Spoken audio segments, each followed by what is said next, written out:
Yeah, I'm not going to answer that.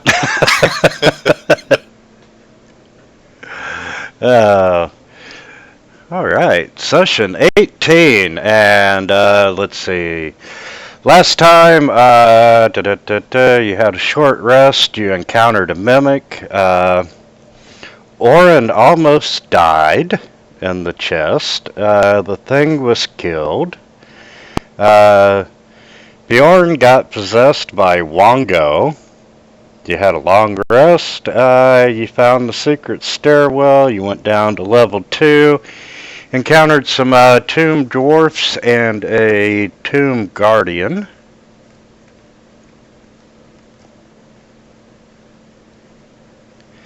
And Hatesbirds and Orin both had their max HP reduced until the next long rest.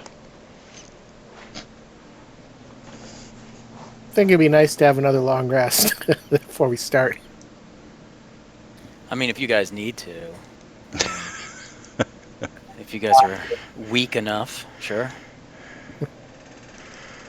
If this is trying time for you guys, then yeah, we can take a minute for you to recover your strength.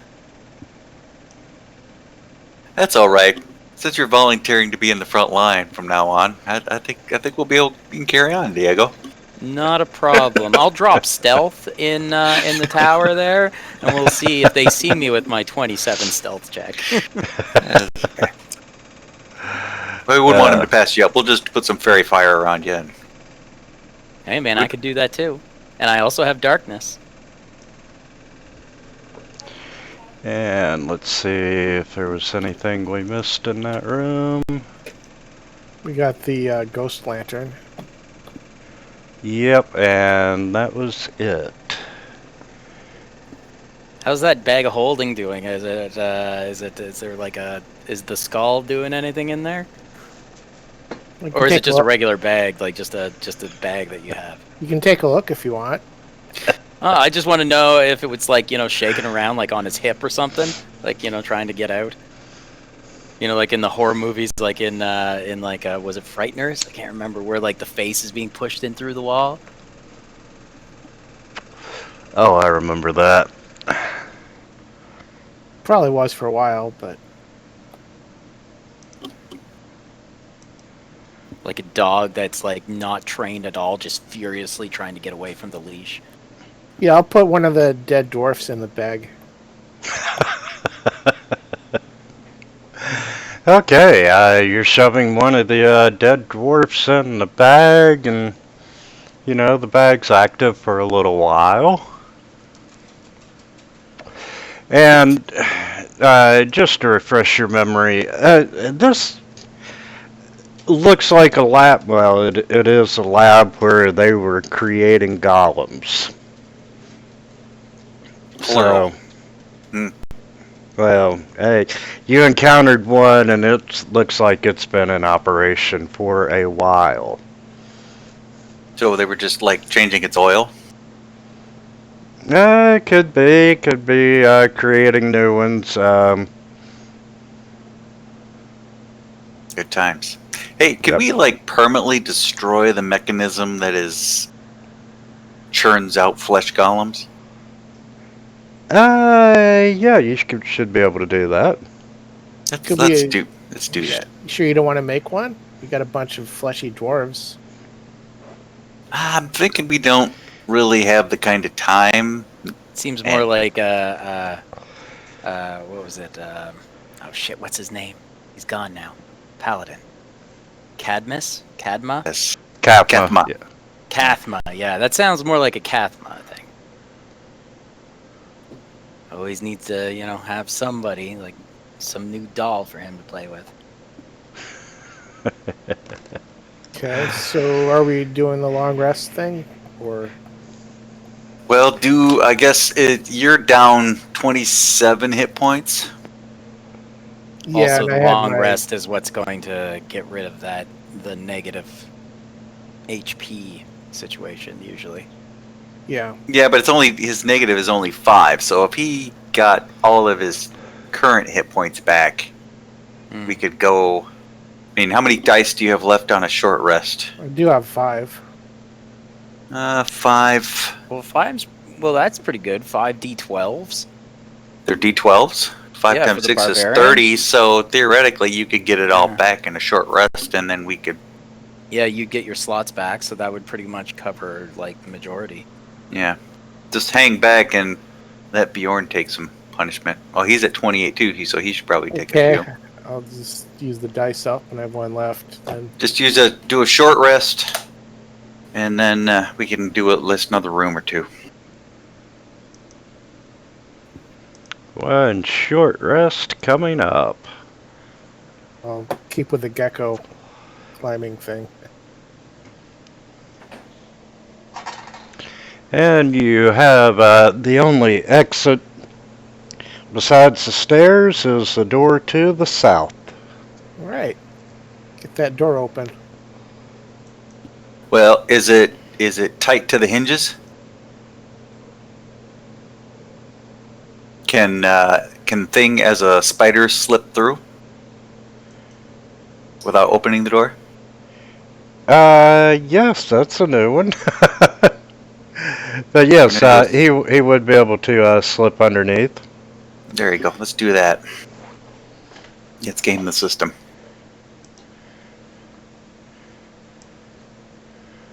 Have that thing going under the door.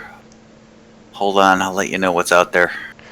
Okay, yeah, thing sees 3 archways overlooking a circular chamber where a spiral staircase descends into darkness.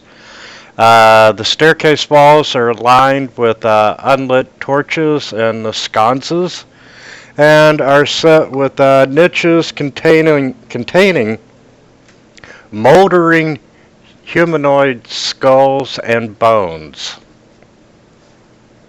Sweet. And the east end ends in a dead end, but there is a door to the west. Okay. Alright, looks like we can move forward in this direction if somebody wants to go through the door and check for traps and step on pressure plates. Diego? Yeah, I rip Diego? open the Anyone? door. Diego? Is that sorry? Everybody's leaving, going out to visit friends, so I was kind of distracted. Oh, what was that?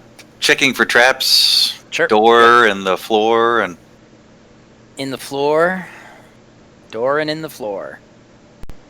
Okay, favorite movie. gonna make some rolls and Yeah. Dropping in.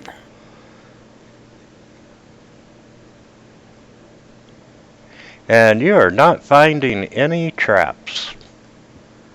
Coast is clear. okay. March on into the... Open the Diego, door. lead on into the room and check, and then I'll have the thing poke his Instead of like- spidery snout through underneath that door. Walk along the wall here. Okay, thing sees. Candles are dimly lighting this cluttered office. You see a skeletal songbird in a filthy cage in one corner. You see other furnishings, including a wooden writing desk and a tall back chair. There's anatomical drawings sketched in charcoal hanging on the wall behind the desk. And seated in the chair is the shriveled corpse of a humanoid wearing moldy robes and a bronze mask sculpted to look like a frowning visage. And around the figure's neck hangs a black skull-shaped amulet. And you see a number of severed hands crawling around on the desk and the floor around him. And to give you a better idea of what you see. Okay, great. And he is sitting at his desk, and he's engaged in paperwork and who knows what else. Hey, Diego, there's a mostly dead wizard in that room with lots of bling. There is. I think Bjorn should go in there and see if he can lend us a hand. Yeah, can I do a perception check on the end of the hall there? Yeah, sure can. And you see you're able to identify a secret door there at the far Okay. end to the east. Okay, found a door.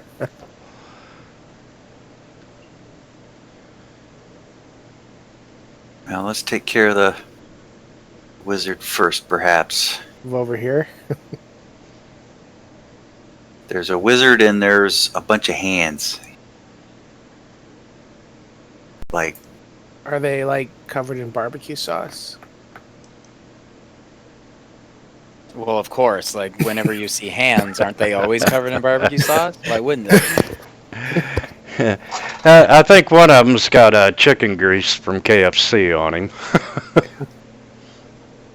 it's an Arby's special. Everything's covered in barbecue sauce. Well,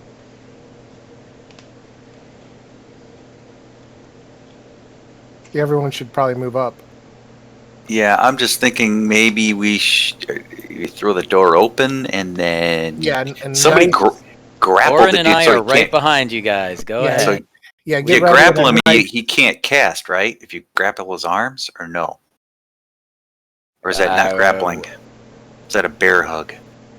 I mean, I suppose you could try, but wouldn't you still have to run up and grab him? He's looking away, sitting in a chair. Still need to run up and grab him. All right, so everyone ready?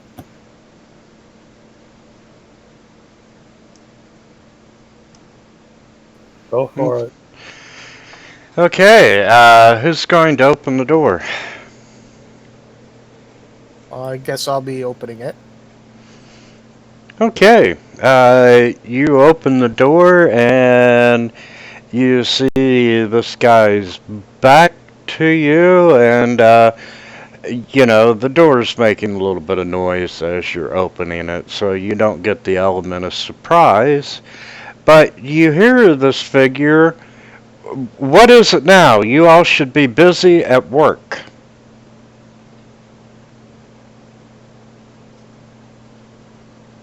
I charge and chop at him.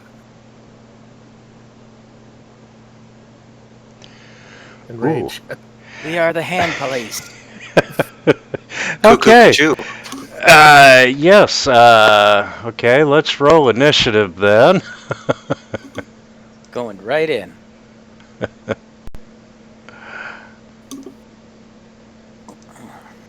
Ooh, Man, I rolled a 1. some low ass rolls, guys. It's better. Oh, he goes first.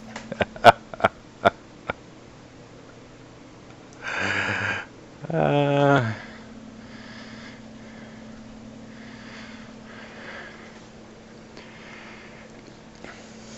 Someone's gonna get fingered.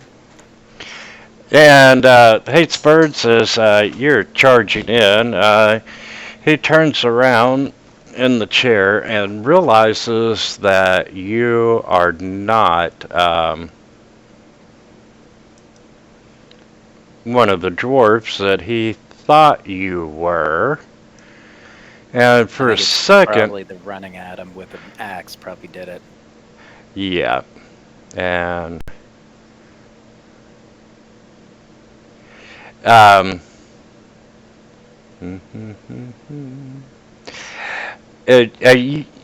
well, you can't see him smile due to the mask, but he's going to cast a spell on you. Do I get my rage effect? Or no?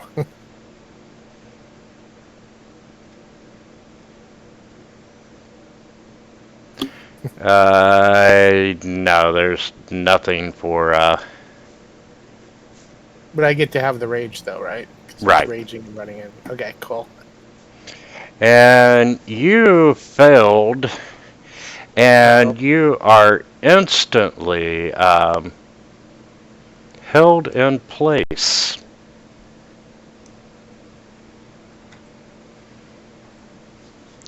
And you kind of hear a chuckle, and he's like, "Greetings, friends. It's been a while since we've had visitors from outside. Come on in, make yourself at home." Just Bjorn, just say, thank you for ordering with us, and close the door.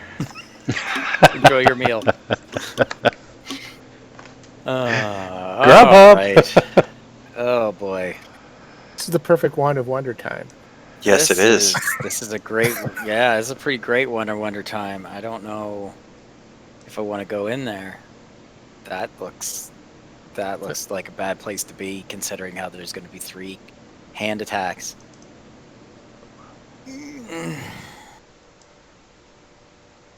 Fuck it. All right, 1, 2, 3, 4, 5. So that's 25 movement. We're not locked, by the way. And I shall try to poke him through his face mask. Nope. Okay, bonus action dash. And fancy footwork away. I tried. He's all yours, Hate Bird. He's got a bird in the corner, look. Okay, and let's see. This claw comes up, and whole person, as long as he's concentrating. Should I get a save if I get hit or anything, or? That's what I was just checking on. No, you do, however, get to make another saving throw at the end of your turn. Okay. And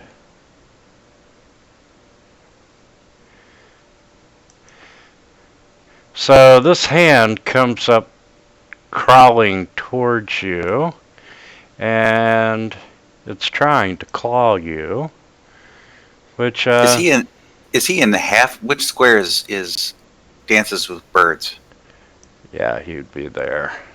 Okay, so the hand didn't have to move up, but it will. Okay. Yep. And it's an easy hit. Couple points of damage. And one of the other hands moves up. Does not attack. And yeah. Wow, they got 20 feet of movement. Quick hands. Good. All right. Fingers do it. Oren, you're up.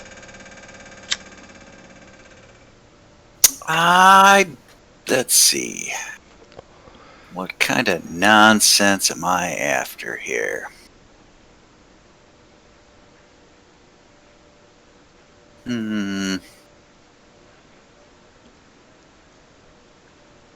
Thinking zombie hands can't be hypnotized. Probably a good bet. But maybe they can be caught on fire. Quite possible. So Wall of Fire, haven't had a chance to use yet. But sounds like a good idea. It can be a line or a circle. Let's see. A wall up to 60 feet long and 20 feet high, or 1 foot thick, or a ringed wall up to 20 feet in diameter. Let's see what that looks like. I'd put it right in front of Withers, and then that way you could have a charred lizard for lunch. Actually, probably a line might work best. If I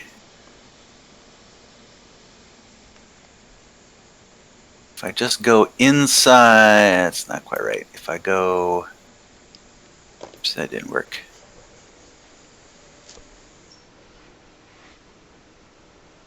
If I want to go here, oh, it only goes on the per line? Weird. Pointers.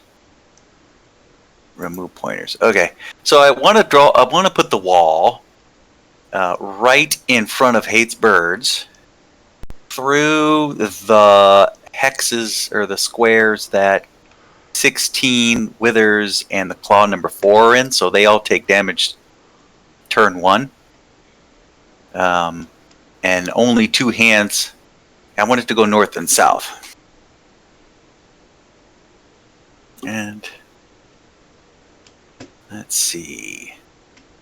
It's going to be 1 spell. You want it there?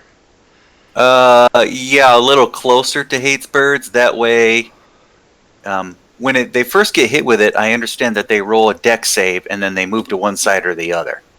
But if I put it in there... Is it going over the bird cage? Or is that in the corner? That's It's in the corner. Oh. So, almost. So if I put it there, will they be hit with it turn 1 or no? I guess is my question. How wide is it? It's a foot wide, so it's in their square. Yeah, I'll give it to you. Okay. And then I have an ability, Radiant Soul, which when I initially cast a spell, let me make sure I read this right. When you cast a spell that deals radiant or fire damage, you add charisma modifier to 1 radiant or fire damage roll of that spell against one of its targets. So I will get that extra damage versus Withers if I get a choice. And since this is a concentration spell, it will remove my necrotic damage bonus. Okay. So... Necrotic probably isn't that great against undead anyway, right? Probably not anyways. I'm going to do this in 2 rounds since the extra damage goes to Withers. So I'm targeting Claw 16 and 4. I want that firewall to go wall to wall if possible. Just so we're clear they can't walk around the edges of it. And then the wall of fire... There's a save involved, is there not? Yet. Okay. So they're targeted. They roll the save. They both fail, and the damage is... Make sure I have it right. 5d8. Oh. 5d8. Casting it as a 4th level spell. It's 5d8. Yeah, I'm casting it at that level, so 5d8 damage to them. Oh, wow. You killed one, too. Okay, and then he gets a save.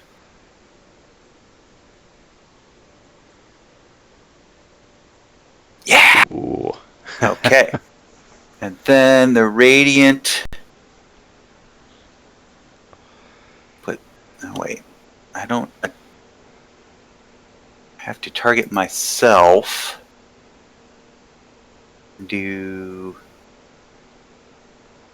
Put that effect on myself. Then I untarget myself. Target Withers, and then do the 5d8 plus whatever extra damage.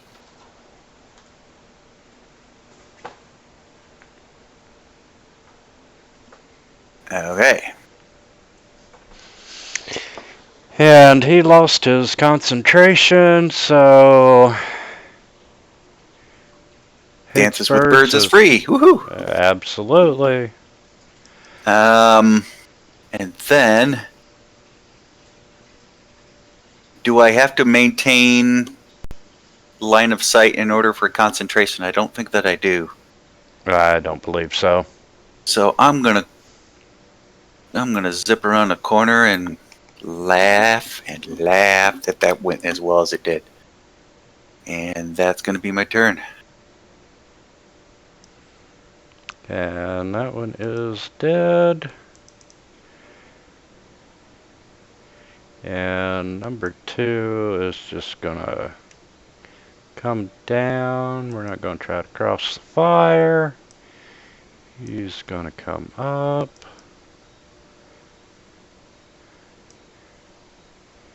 Ten's gonna come down.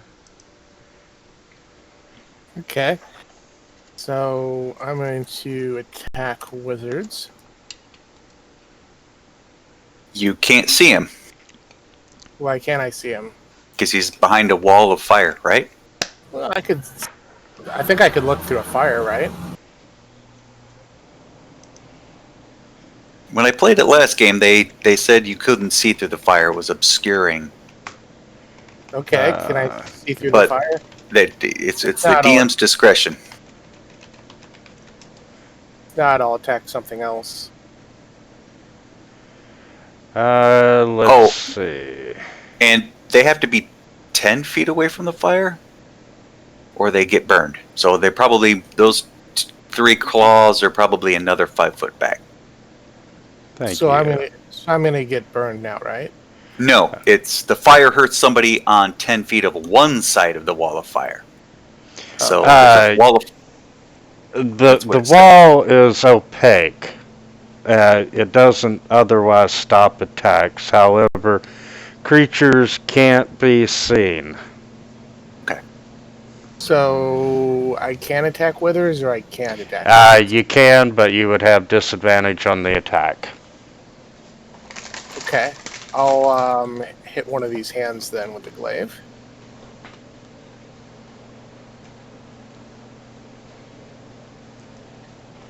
I think that's a hit.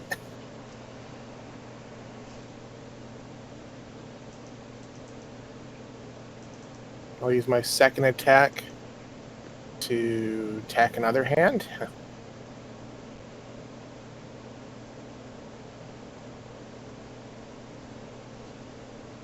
And then I'll end the turn. Alright, sheer. Let's see.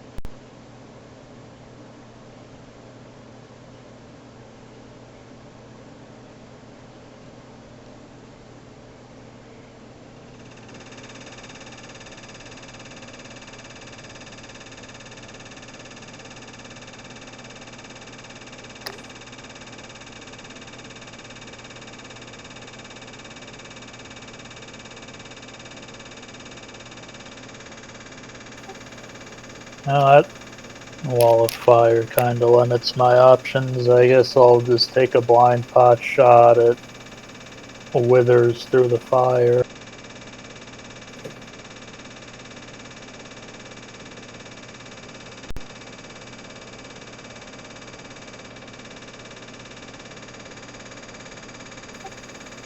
Well,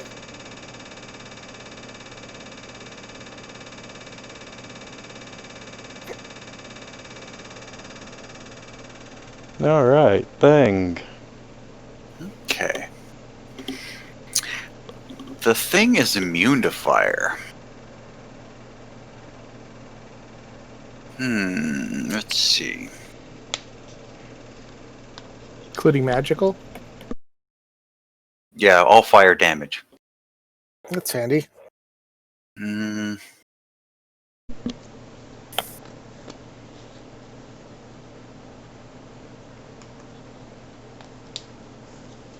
Now, are they actually moved back from the fire? Because if they end their turn within 10 feet of the fire, they take damage. So are they, yeah.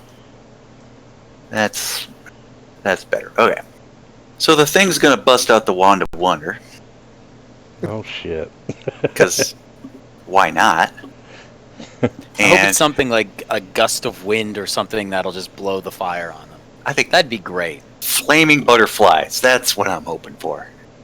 Flaming butterflies. Okay. So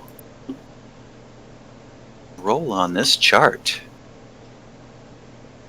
So what are you targeting? Withers? I'm going to or- target yeah. the furthest crawling claw, number 10. So the one in the far corner there. The far southwest corner. That way it has the least amount of chance of burning the thing. And the roll is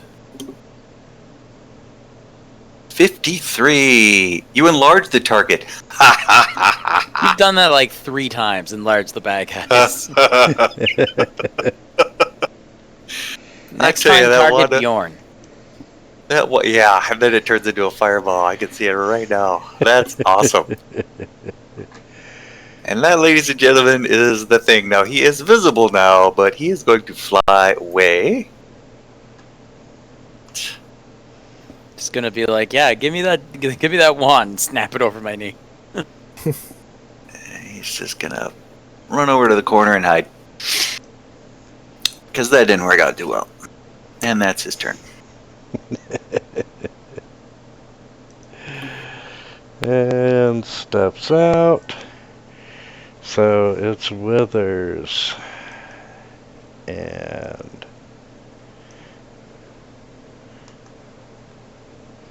wow, thing moved really far. You can move 40 feet. Okay, the first thing Withers is going to do is step back against the far wall, and you hear him casting a spell. And who do I get? I get Hates Birds, get Bjorn. Well, how does he know he gets anybody if he can't see through the wall? You're about to find that out. And let's see. Ooh, Hates Birds failed. Sheer, you passed your dexterity check for half damage. And coming out of the wall of fire, you see a lightning bolt headed straight down the hallway.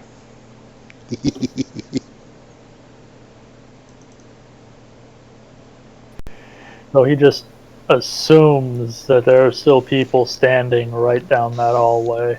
Well, yes, pretty much. He Yeah. knows.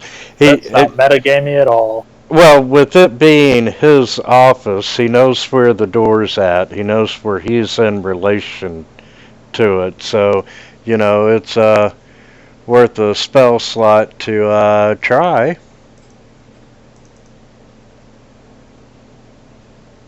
See? No metagaming.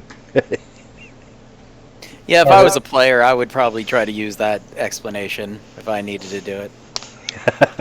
Okay, But, next, I mean, I don't know if there's anything I can do. I can't jump through that fire. I can't Diego, see is shit. there any oil in the laboratory to the north? Any oil in the laboratory to the north? That I am not sure, but I have a flask of oil right here. Well, and you thought there was Sure. nothing you could do. The lightning bolt went right through the middle. So it stands to reason that if I move and then run right here, and I'll just try to jump up in the air so that I'm a little bit taller than, like over the head of Hates Birds, and I'll just throw that shit down. So try to throw it right like in the direction of the fireball and see if it'll like smash and burst into flames or anything. I don't know if it's in a flask. Oh, I know. I'll take the oil out. I'll take the stopper out of the oil first, and I'll kind of like shake it so that oil will get all over like my hand and the bottle, and then I'll throw it. Not a problem. All right. So like a dex check or something. Yeah, let's do it. Yeah. Okay.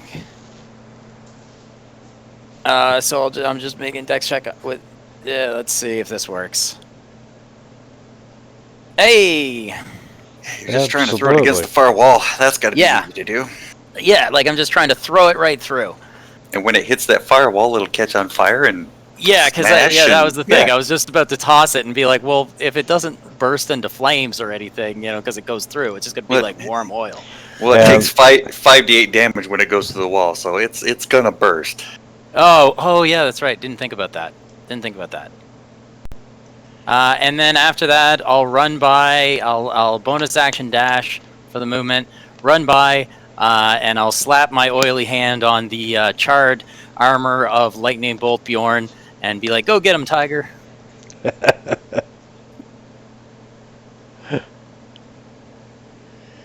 Okay, so he threw a. I see him run by or run out. I hear a burst of flame, and then he goes, "Good job," and runs around the corner again. Withers would have taken some fire damage, would he not? I would hope so, but Yeah. I was leaving it to you, like where it was going to land.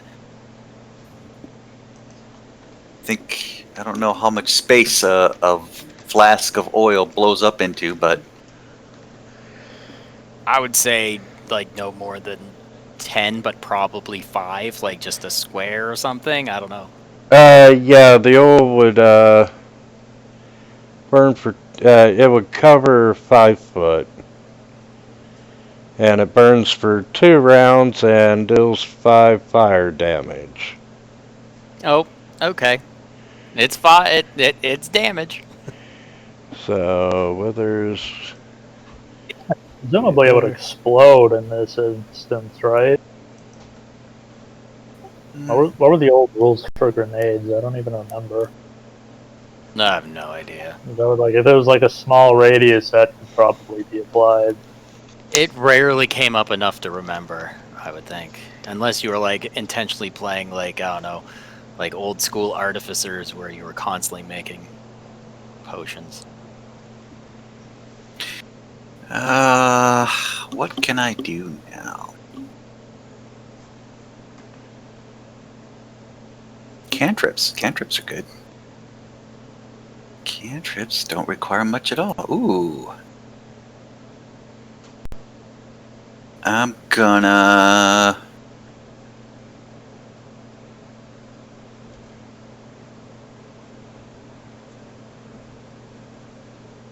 Sacred Flame requires me to see. Most things do. Yeah, even create bonfire is where I can see. Do you have like control flame or something? No. Because maybe you could like open up a little opening for me to run through.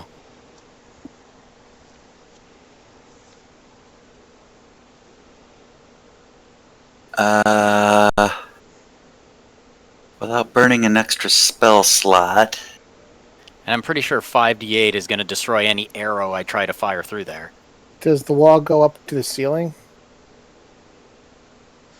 He said it's like 10 feet? 10 feet tall? It can be as much as, I think, 20, I think. 20? Oh, okay. So probably. Yeah, it goes up to 60 foot long, 20 feet high, and a foot thick. And I assume the ceiling's higher than 20 feet. Or, sorry, lower, it's smaller than 20 feet. Correct. Yeah, so right up there.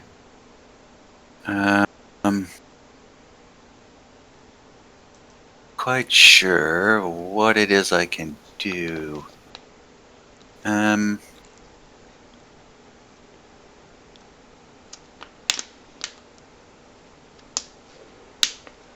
Yeah, I think I will just hang back and leave it to you guys to... I'll just keep the fire up. That will at least keep them at bay. Pass on my turn. And yeah, they're pretty much just gonna stay stationary this round. Hates birds. If I move here, I can attack the hand with the glaive still, right? Because of the reach? Yeah, with disadvantage. Okay. That was the whole point of having it grow, so that hates birds could attack it with its glaive. So I'm going to throw the net at Mr. Withers. Disadvantage. Okay, that's a fail. And then I'll attack the hand here with my glaive for my second attack. Again with disadvantage. Whoops. I'm not sure why I had so many rolls. I'm not sure either. First one missed, though. Okay, and I will end the turn.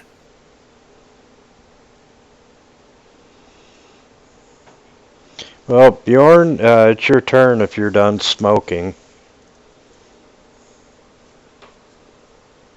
I think it's like 8d8 for the fire damage, right? 5d8. Hmm.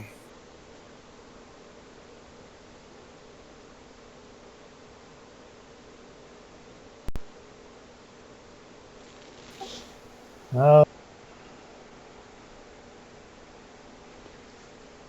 don't know. Let's see if I can get a firebolt through there. You got hit by a lightning bolt, so you should know where it's coming from.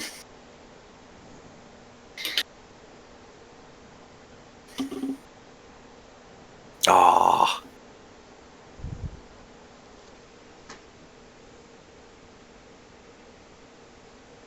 You're not going to get out of the hallway? Oh, right. Yeah.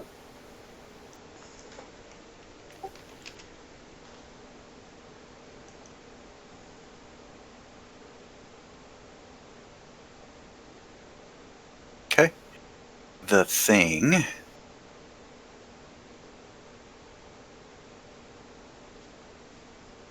I don't think it says if it takes an action for him to turn invisible or not. I'd say that's probably a free action for him. Okay. If that's free, then I will have him go.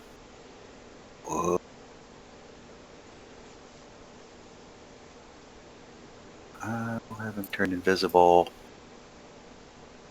Fly up to this corner. That's about as much as far as he wants to go this turn. And that's it.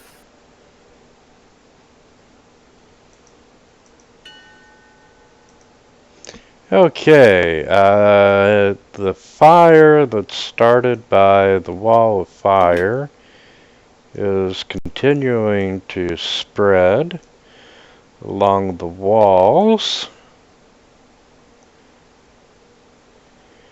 And that would be on fire on Withers and a bookcase, so it would be spreading as well.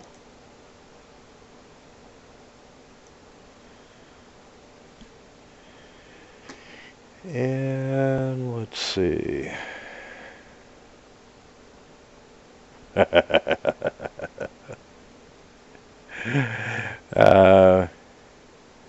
I know I'm going to regret this, but Oh shit, guys! I just realized I have a healer's kit. That probably could have came in handy at some point. Do you have proficiency in it?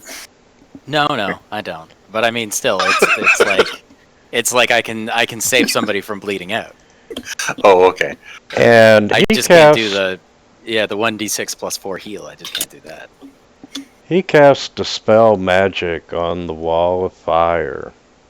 Ah, good guy, Lich. Letting me and Bjorn get in there to do him bodily harm. And with that, he is going to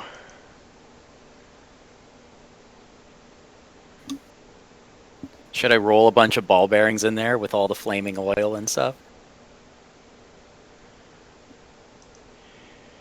Yeah, it does make it hard to move. to It just move sounds up like a a little death- bit.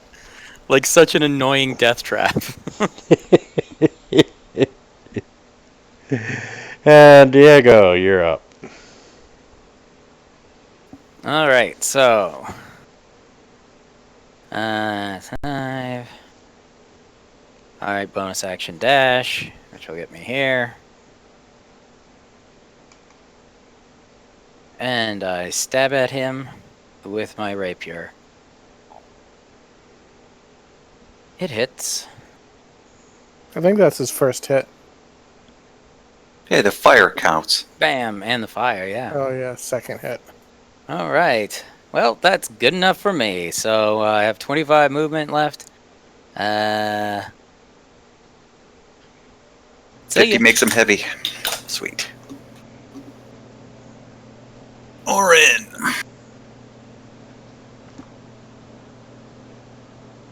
$10 can I shoot through or past Diego? Or over his shoulder? Yes. Probably a little Okay. too short to go over the shoulder, but Well, I'll like. I'll shoot, see, I'll I'm, shoot like, between running- your legs, and I promise I won't miss him. Yeah, and well, I'm running that direction, right? So I'll like jump up and do the Jean-Claude Van Damme leg splits things in the air and hold myself, and then you can do some kind of stylish like gnome slide or halfling slide on the ground, sideways crossbow shot or something. Yeah, this was a photo shoot. I forgot about that. We gotta do our That's Zoolander right. poses. That's right. We're styling on this guy. And then when Okay. this whole room burns down, we're going to walk away slowly and not look back. Well, that's a miss, and that's a miss. Woo! Whiff! 10, and another 10.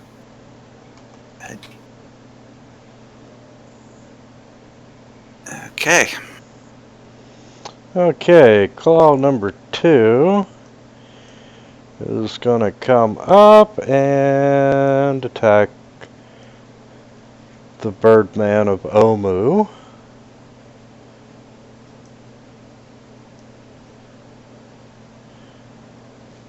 Take a whopping amount of damage. And that's 5.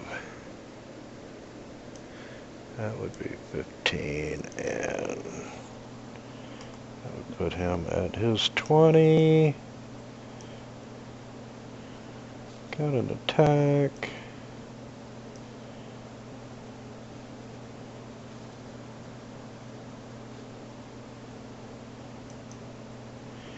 And number 10's gonna step forward. And since his size is doubled, his damage is doubled, right? No, it's only like a D4. Yeah, it's Shut up, not the Sheer. most impressive level 2 spell. I remember I did that in one of our other games, like our last game there. I made somebody grow, and I was just like, Alright. oh, this isn't the greatest. Yeah, remember in Pathfinder when your damage went up a whole size category? Yeah. And now they don't have that, so it's just like a fucking D4. So I'll target the hand there.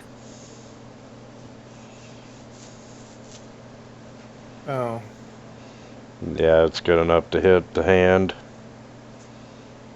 it's with the glaive. And I'll target another hand. Give Hates with Birds a big hand. Oh. You did.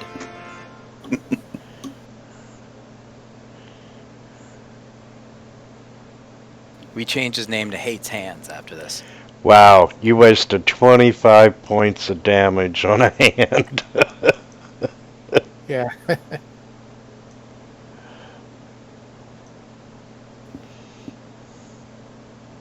Okay.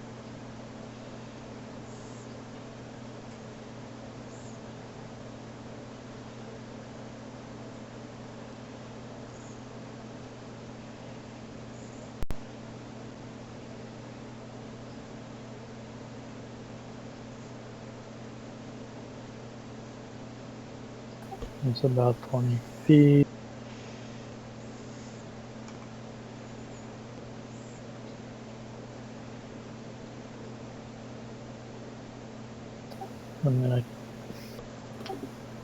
I'm gonna attempt unsuccessfully to cast Firebolt on Withers. And then I'm gonna move up another 10 feet and take a swing at the hand with my battle axe.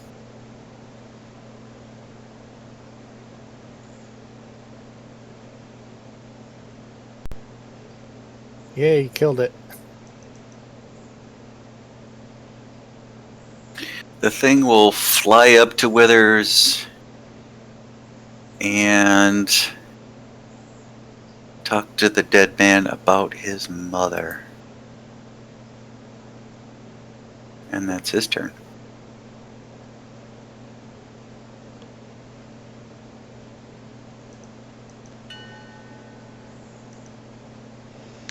Alright, damn, I hate to do it. Twice in the same combat, but, No, you It's- don't. it's too good of an opportunity to pass up. And on target hates bird, Shear, and Diego. If I make a good roll, you're not gonna think so. And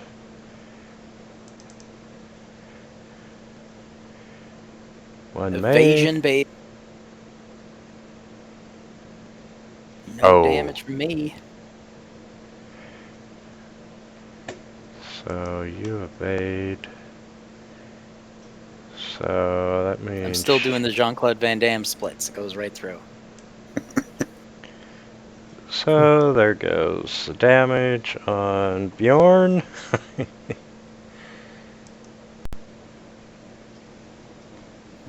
And with that, he's going to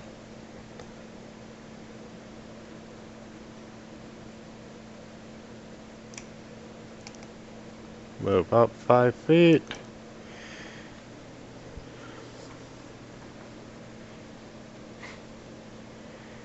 And Diego's gonna charge. Ah.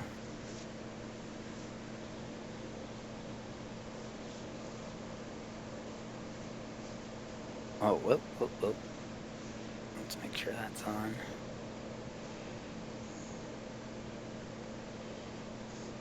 Blah. Ah. And you have killed Withers. Okay, let's just do a quick search of the burning room. Yeah, Choking, everything on the smoke. everything on the shelves is pretty much toast. However, in and around his desk, you've got Withers' bronze mask, you got a gray stone, you got a manual of clay golems, you got a scholar's pack, and also Withers' spell book. Didn't he have an And- amulet on him too? In the picture? Or is that just a picture? Skull Yeah, I think shape. you mentioned an amulet. Yes, he did have an amulet, which is... And then the songbird cage, if there's anything in there. Yeah, the amulet is it's a translucent fist-sized gray stone. Oh, okay. Oh, so the And- gray stone that you mentioned. Okay. Yeah. And party sheet, inventory, I'm gonna drag all that over. And while I'm here, I'll give you the XP for that. And there's a skeletal songbird that you took as well. It's tame, but cantankerous. It can't fly, but, you know, someone in town would buy it from you. And that's it for this burning room. Yeah, is anyone able to identify if the amulet thing is magical or? Well, it's that and the mask, right? Like those are the things that we could. And there's a secret door to the right. So, Yeah, the amulet itself, I think it was used to control the hands.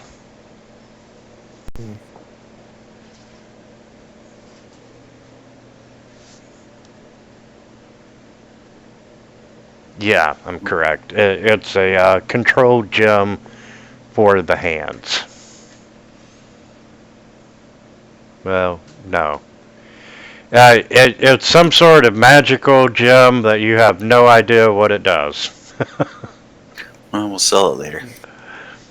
And then the mask, we don't know what it does. Does anyone want to try it and put it on? When you're touching the mask, it does not feel magical at all. Gold mask. Okay. Alrighty. There's a door over here if you want to check it out. Okay. Gonna do the spider look. And I'm wounded pretty badly, by the way. Well, don't go rushing first in then. That's Okay. That's the lesson. It opens up. You see a carved stone font that's has water in it.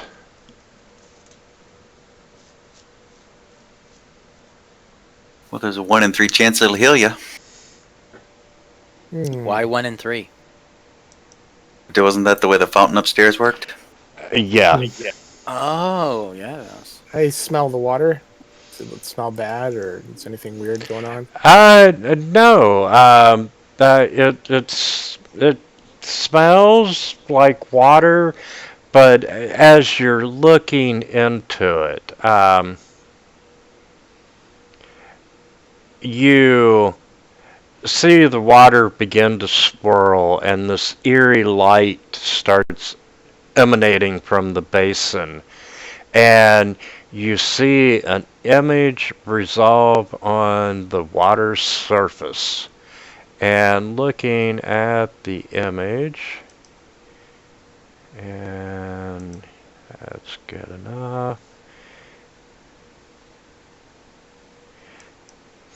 And you can see it's almost like you're seeing through the eyes of someone. And you can see something is walking toward the grand stairwell. However, it doesn't look, the area does not look familiar like you've been in it before. And you can see that it's walking around the grand stairwell, and then it's looking up toward the north through this corridor, and you can see a huge carving of a snarling jackal's head protruding from the wall at the end of the corridor. And it looks at it, it's probably a good 20-25 feet away, and then the head turns and it continues just walking around the grand stairwell. And then the image disappears from the pool. Oh. Okay, I take a drink. And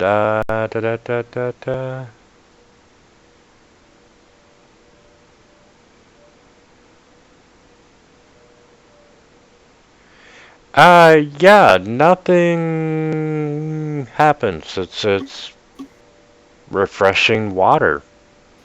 Okay, head back out, and I say there's some stupid vision water that doesn't even heal in there. Oh, God, I hate that. Does the staircase go up or only down? It only goes down. All right, you guys able to heal me up, or no? Hey, Spurge, do you want to search the room with the pool before you leave? Yeah, I'll just take a look around. Perception? Yep. Or investigation, whichever's higher. Let me see. Yeah, there is that little cubby.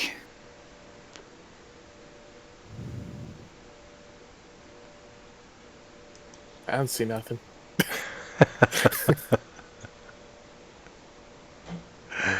No, you don't. But I mentioned that vision watered everyone, so. Well, do we want to go upstairs and then down through the big squarey room, or do we want to take this staircase down? So, can you patch me up? The one down, or? What's Because we're down. Bjorn's down 25. Hatesbird's down 28. well, it's up to you guys. Take a long rest if you wanted.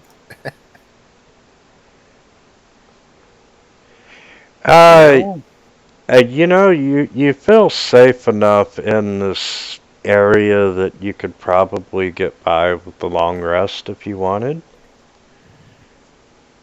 We could probably barricade ourselves in this room, shut the door so the smoke doesn't get in here. I kind of want to look and see this vision water. Do I see the same thing? Like, if I'm looking into it, is it just like a repeat? Okay, give me a second.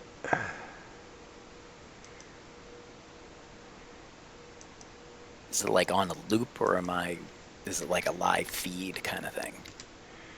And let's see. Through the eyes of a golem, maybe. Ooh. Dungeon Right. Book live feed. It sounds like a movie or a song, Through the Eyes of a Golem. Okay,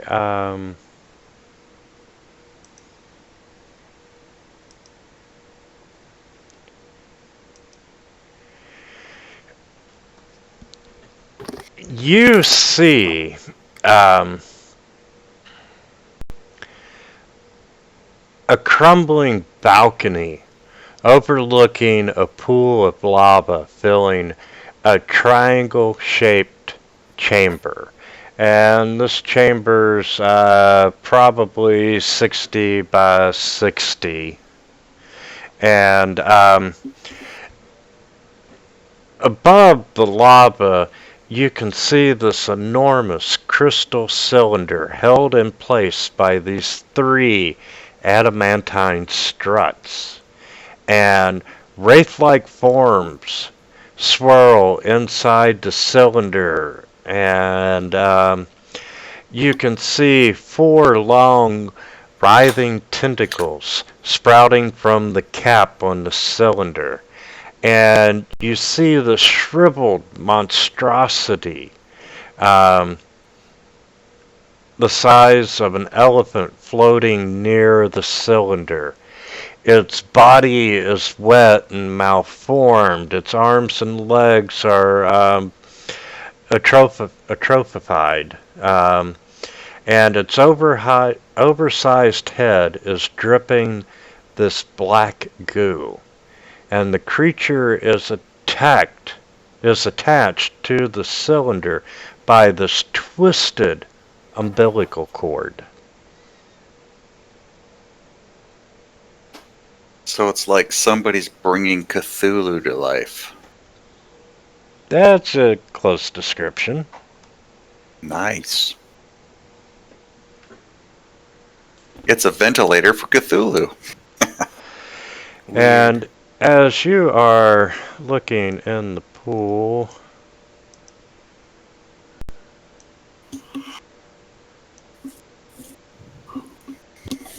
damn it.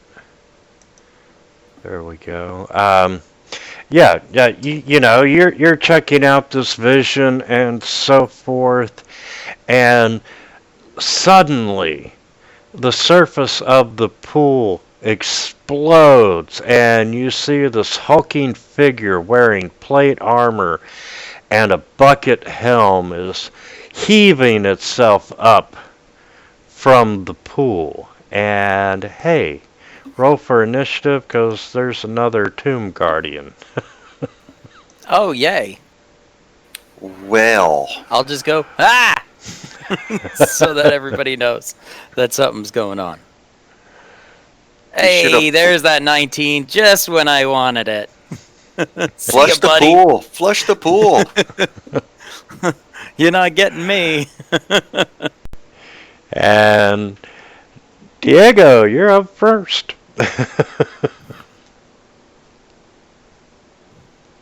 All right. So I already said yeah, really loud. So I'm just gonna try to stab it in the face as it tries to come up. Nope. See ya, buddy. Do. Okay, so 1, 2, 3, 4, 5, 6. And tokens are Guys, now there's a locked. guy coming out of water. He's over there. He said specifically he wants to eat lizards. I don't know what's up. Looks like some kind of bird statue. I don't know. Didn't get a good look. Is he related with Dance with Bird? Because his name is coming out of water? I'm not sure. No idea. It did look very crushable though. Very crushable. Okay, so. So if you like, you kind of want to protect lizard people, or you just hate things that look like birds, and you like crushing things, that might be your guy over there. That's all I'm saying. If only I had any health.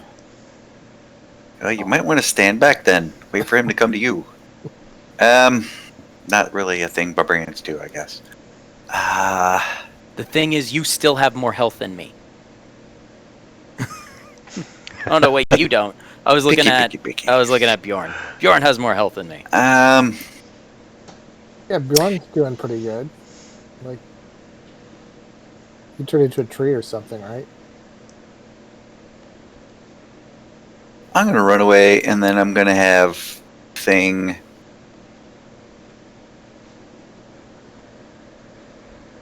Fly there, then he'll fly there, and then he'll fly there. Oh, his turn is later. But anyways, I'm gonna just move him up. okay, Get and him. that's his turn and my turn. Okay, and the golem would come up and cut his movement in half to get him out of the font, and he would end up right beside Bjorn. Hey, Sorry, you're in the hall. And he He does. says a third time after all the lightning bolts. And he slams into you, and he only slams into you once. And it's your go.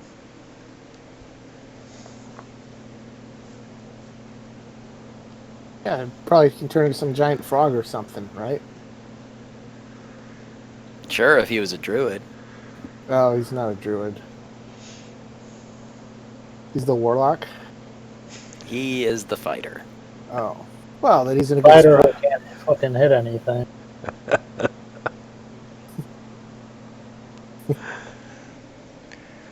I like how you made the same roll twice.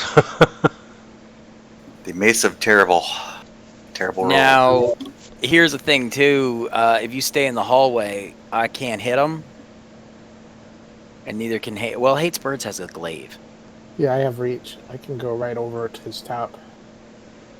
but I don't know how comfortable you are with getting hit again by running backwards. Not very, but I was probably gonna do it anyway. But presumably we are gonna take a long rest after this. So, yep. Alright, and I'll burn my action surge, I guess. Yeah, because we were just like getting ready to it, and I was just kind of chilling out, watching the water, and then Toilet Monster came.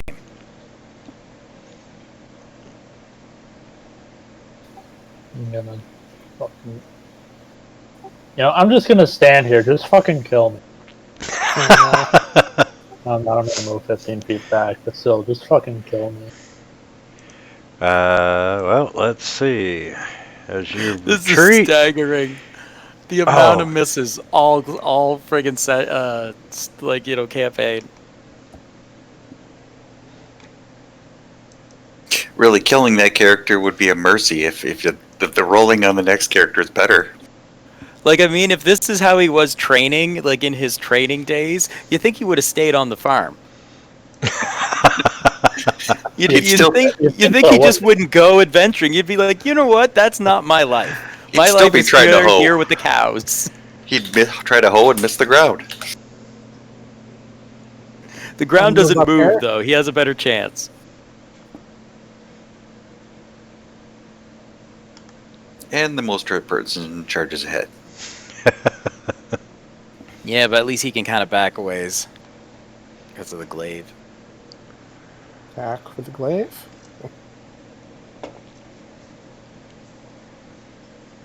And I'll attack again with the glaive.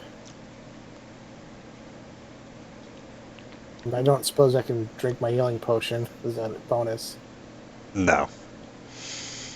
End turn. Alright, Diego. Alright. Just so you don't feel too bad, Bjorn, we've all missed this guy at least once. Except for Orin, I guess. Alright. So run over here. Let's try this again. Hey. Pokey pokey.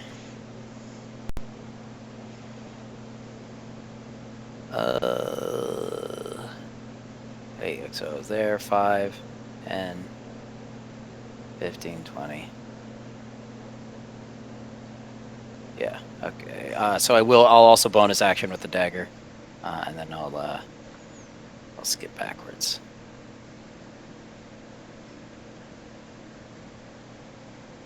Alright. This should be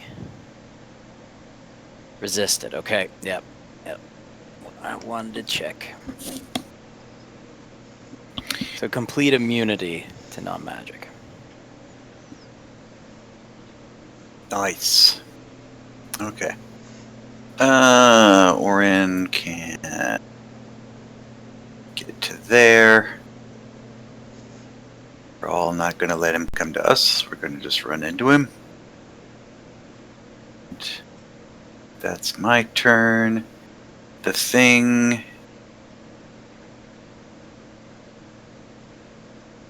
Map. There we go. He'll just fly by and talk about the Guardian's mother. Do that. I mean, it came out of a toilet. There's lots of other ways you could go with this one. Go back in and float. Yeah, he's a floater. Yeah, there's probably lots of stuff. And that's the thing's turn. Alright, and the Tomb Guardian's gonna step forward. And he's gonna slam into Hates Birds. And, well, he's gonna try to. And the second one was a hit.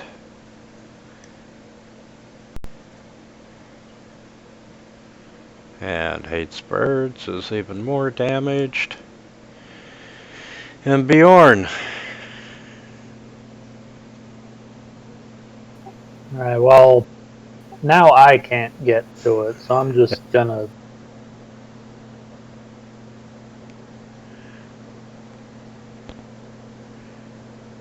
No, I can't even get to a position to fucking shoot at it from range, so I'm just gonna stand here and feel sorry for myself, I guess.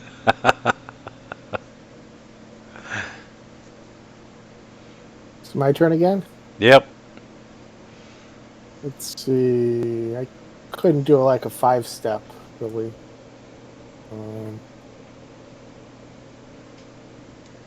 There's someone in the way behind me. Well, no real, like 5-foot slide anymore or anything either. You have to like use your action to disengage in order to avoid getting a opt. Yeah. I'm gonna let him take a attack of opportunity. Move over to here. And take it, he will, and miss. You gonna take a smack at him too, or you're probably gonna heal. And then I'll use my healing potion. Yeah.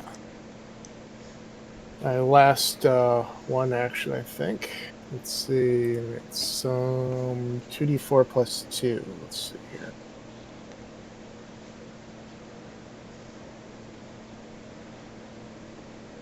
Can heal me or whatever, so that'd be 7. There's no point in me continuing to block attacks, though. And you got 7 healing. Diego. All right. So kind of fencer, do the little jump up. Oh, whoops! Just kind of rolled that. Drop that on you. And we will do.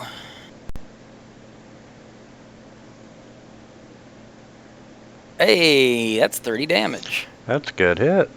Nice. Yeah, and I'm going to fancy away. So 10 to just get to where Bjorn is, and then I'll move the other 20 that way. Do.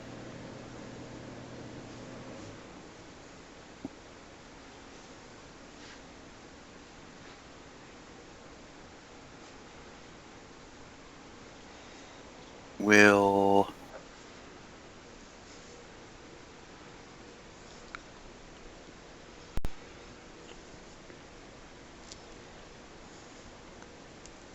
.10-foot. Can I see him from that square, or do I need to move one more down? I'd give it to you. You'd be able to peek around the corner. Oh, okay. Well then, from there I'll peek around the corner, because that'll allow me to go back where I was. Might be And able to edge down if you needed some more space. Just down the steps too, like a couple spaces, you know. I just needed to get down so then I could back out, and so I don't block just somebody for else. anyone looking to move, you know, like we can go that direction too. Oh, yeah. So he's targeted. Tekka number 1. It's a miss. Boy, it's catching, Bjorn.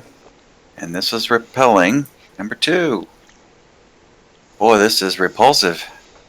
Truly repulsive. We could back up and fight him in this big room. 10 down and 15 up, and that's really it. That sucked wind. And then Thing is just gonna fly over to him and, hey, Buckethead, you can't guard Jack. And that is the Thing's turn.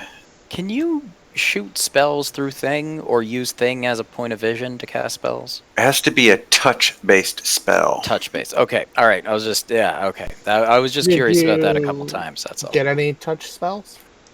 No, because it would also cancel his invisibility, and he would be dead. Okay. Okay, the Tomb Guardian is going to move up. And there's a slam. He's going to do another slam. And that one missed. And what the hell, we're just going to move up.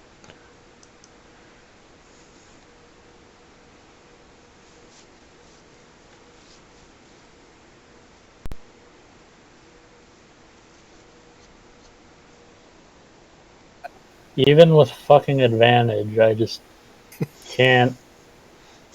I just fucking can't today. Jesus Christ.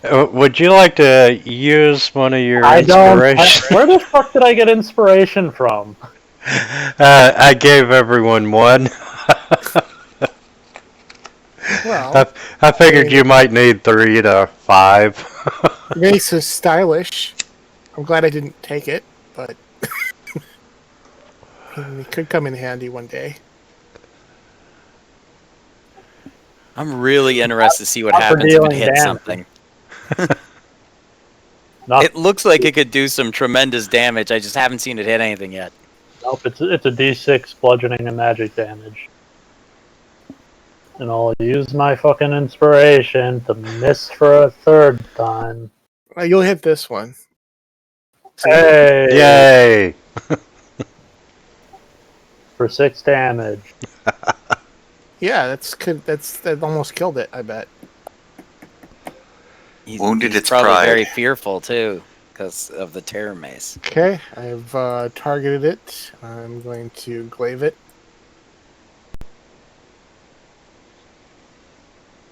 I didn't target it. I think And that's a miss, right? yeah, that does miss. Okay, I'll do a second glaive attack. And miss. So turn over. All right, Diego. Okay, You're so not the only one that missed.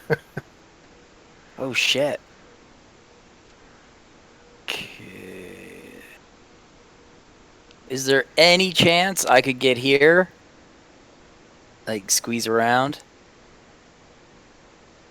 Or is that too narrow? Because he's kind of hanging out there. Yeah, I give it to you. All right, cool. Then that's where I'm moving. So I'm flanking. And rapier. And thank God, because that was a 1. And damage. Ooh.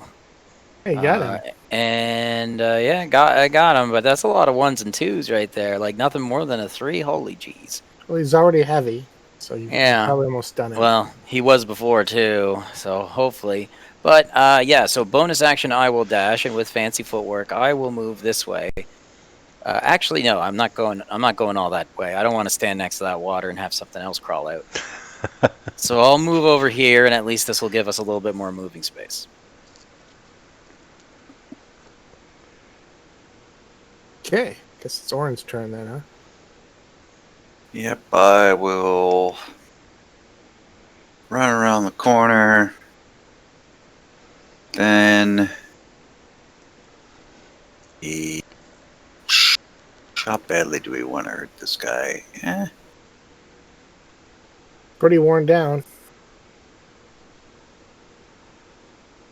Yeah. It'd be a pain if he knocked one of you to dead before we got rid of him, because he'll be next. If we don't take care of him now, it could be a problem. Okay. I think we should So- take probably one hit, but I'm going to cast as a bonus action. Actually, not on you, on myself. Bonus action Hex. Then that is my last spell slot. And then target Mr. Tomb Guardian for Eldritch Blast.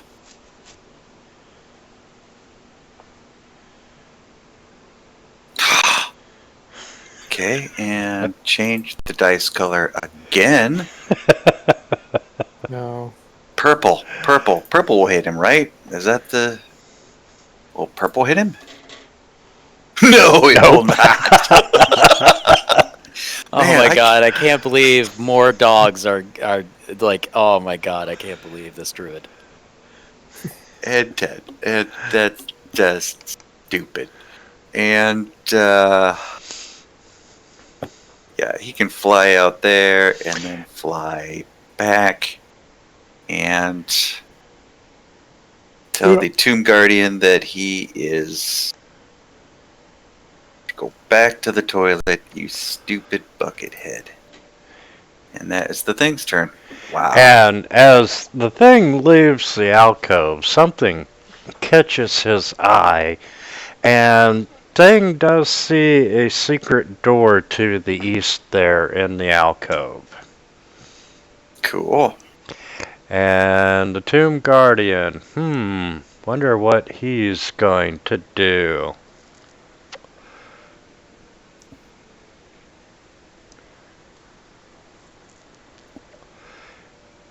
Bjorn's still alive? End my misery. Come on, you can do it. Oh no. You got this. Boom! Hey. And remember, death saving throws are 15 now. And he is just gonna stand up and add insult to injury and stand over top of Bjorn. Would you like to make your first death saving throw? I have to do it manually.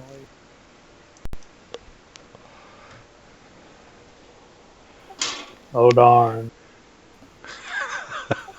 I have a question though. Is this thing immune to anything that would require like a wisdom saving throw? No. Alright, because if I had survived this round, I would have used that stunning ability that I get from being possessed by Wongo. Now He might Since I be can't immune hit to jack stunned shit. though. He might be like Now, immune to stunned. if being he a dies, he's still, because we didn't take a long rest, would turn into a zombie, right? Within 24 hours he would. Yes, you can eat Okay. Remind me why I turn into a zombie? So, because He doesn't have that effect. It's only myself and hates birds. Oh, okay. So I guess I'll target the Tomb Guardian and do a glaive swipe.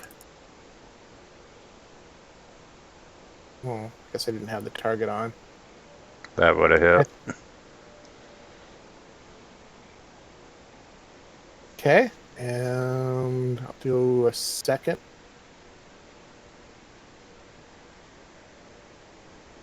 And I'll end the turn.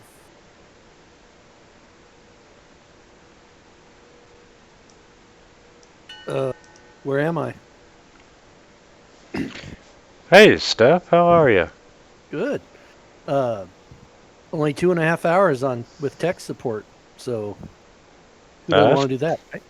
That's pretty good. Oh man. Lucky there isn't a router buried in my wall right now. Yeah. Anyway, so yeah, sorry I'm late, but it was a thing. That's all right. Sheer is down with one death saving fail, Yeah, I heard that. and really hoping for 2 more. Well, You and me both, brother. a DM can dream. Ugh. Oh, that was a great hit. Yeah, it's the lowest one I've done so far this round, but he's still just trucking. Survived by 1. Alright, so I'm gonna fancy away. Okay, now it's time for Orin to do the finish. Well, it ain't gonna be with purple. That didn't work. You know you want to use the wand. Hey man, I use purple. Doesn't seem to be a problem here. Dark blue. Any luck? You just had the wrong shade of purple. It could have been. So hit. You found your color. Damage. Dying. Of course. Fucker. And Bjorn, do you want to live or do you want to die? Either way, I'm gonna use my healer's kit if you don't bring him back. Okay, well then I'll heal him. Yeah. Yeah, I mean we beat the thing, so it doesn't fucking matter. I just barely survived True. another encounter. Does the- Yay. 1, 2, 3. There you go. Tomb Guardian have anything on him that's like treasury? No, not at all. Well, the last 2 didn't. That was weird. I targeted him, and then after he got the first healing, the other 2 didn't drop on him. Okay. Well, I guess we'll head in here for our long rest now.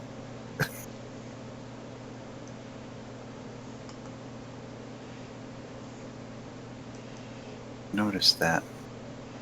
Oh, maybe because he was unconscious, went alive, and then yeah. it untargeted him. That's what it was, yeah.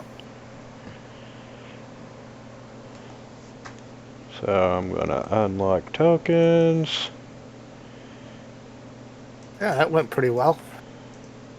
Oh, by the way, there's a secret door down here. Diego, do you want to look through that before we take a long rest? Oh, And I It's stuff like, another, sure, man. I still haven't gotten hit. I'm good. I can go take a look if you want. stuff another dead dwarf in my bag. I'll just open it up and like yell hello down the hallway and just to check. You know? Being serious? No.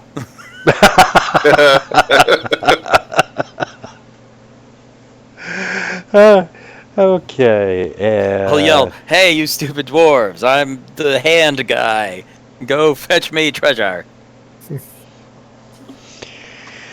okay, Confirming and you all remain undisturbed for a long rest.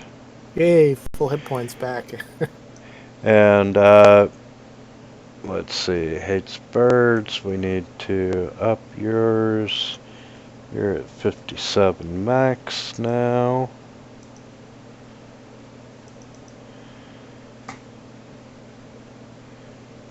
And then I need to go up to 52. Look at you guys with all your hit points, all your fancy hit points. Me and Thing back here sitting with the scraps.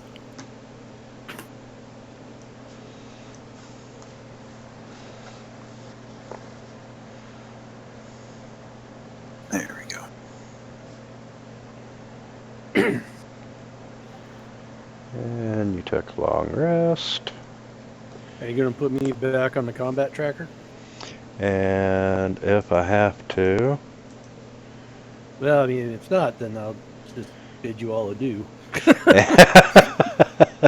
It's up to you. okay. And sheer or stuff what you missed. They found the head guy who's responsible for the maintenance and the upkeep. They have set his office on fire. They killed him and his creepy little crawling hands. And you caught the tail end of the Tomb Guardian. I assume he's that great big red blotch down in the lower left-hand corner with all the Yes. flames around it. And the Wonder Yeah, we like goes- firebombed his room. And we're all still 7th level. Yep. Correct. So does anyone want to carry the ghost healing lantern? Well, somebody who doesn't Planet. have dark vision. Well, I don't have dark vision, but Yeah, but you got to use both hands to do. yeah, so that wouldn't work for me. Or you could just tie it on your belt or something.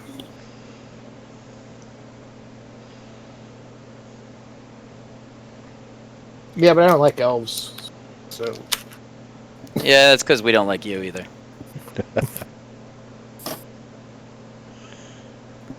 It's the smell. Well, Bjorn can't see in the dark, can he? Is he human? I am very human. There He you go. is so human. Haven't you seen how human he's been? We've seen inside him several times.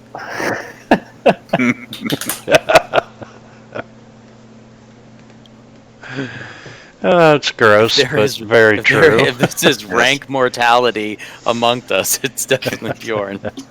We know he's got guts. He shows them often.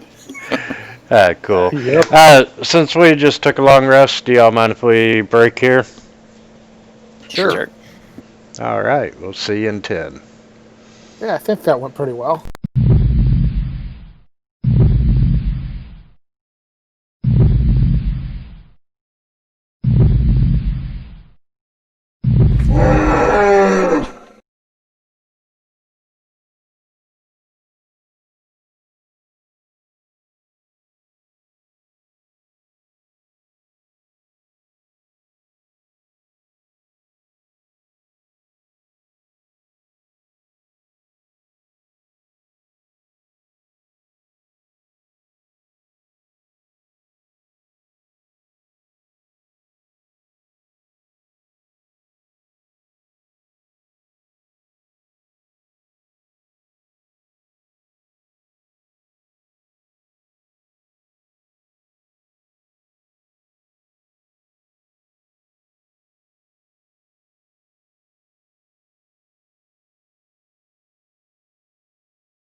My job here is done.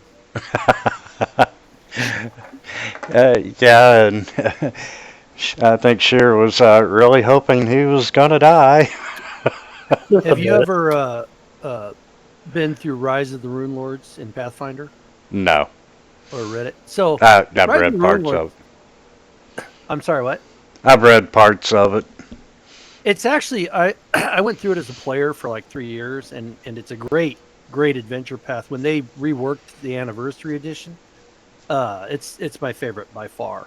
And so I'm running it in on Fantasy Grounds every other Friday night, and it's a pretty good group. We're coming up on a year now. We've been running, but there's this one thing where they go to this manor, this old, not a castle, but an old manor kind of thing, mansion.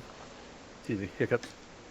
Anyway, and the original owner of the house tried to he was going through the process to become a lich, and right in the middle of the process, his wife busted in on him and just disrupted the process, and so he didn't become a lich, but he died and his spirit infused the house. So the house is filled with all these haunts, and just on the first haunt, the group it's complete chaos. It's so much fun to run. They're running wild. They got guys trying to drag other guys outside, other guys trying to drag under a suggestion spell, other guys trying to drag other guys inside, and then they got things animating and attacking specific players while they're on the run from their party. It's awesome. It's like being at the fair. As a DM, I'm just like, this is the best. I mean, it's just so funny watching, because I set up a separate Discord channel, and so when they walk in the room, the haunts are geared towards specific characters. So they'll go in a room and only one person will see the haunt. Oh, so even better. Yeah, so I have to take them into a Discord channel and say, this is what you see. And then so they come out and all of a sudden they start calling another, like the first haunt that they encountered, they went in the room, and if they failed their will save, then they were identified another player character as Lori, one of the people that died there in the manor years ago, and they, under the power of a suggestion spell, are trying to get that person to safety. So they come running out of the room, grapple another character, and try to drag them kicking and screaming out of the room, even as they're in combat. So everybody else is like, what the hell are you doing? And he's like, I've got to save Lori. And he's trying to drag him out. And it goes on and on. It's been really fun. So, and there's like 15 haunts throughout the whole manor that they're going to come across, and it's going to be great. Yeah. Oh, As the too much DM, fun. it's the little things we look for. Anyway. Most of the other haunts are more subtle than that. But That was a good book series. yeah, no, it's definitely one of my favorites. I have like 14 adventure paths that I'm staring at here that I've never played. So, this one is one of the good ones. With 2 new ones coming out every year.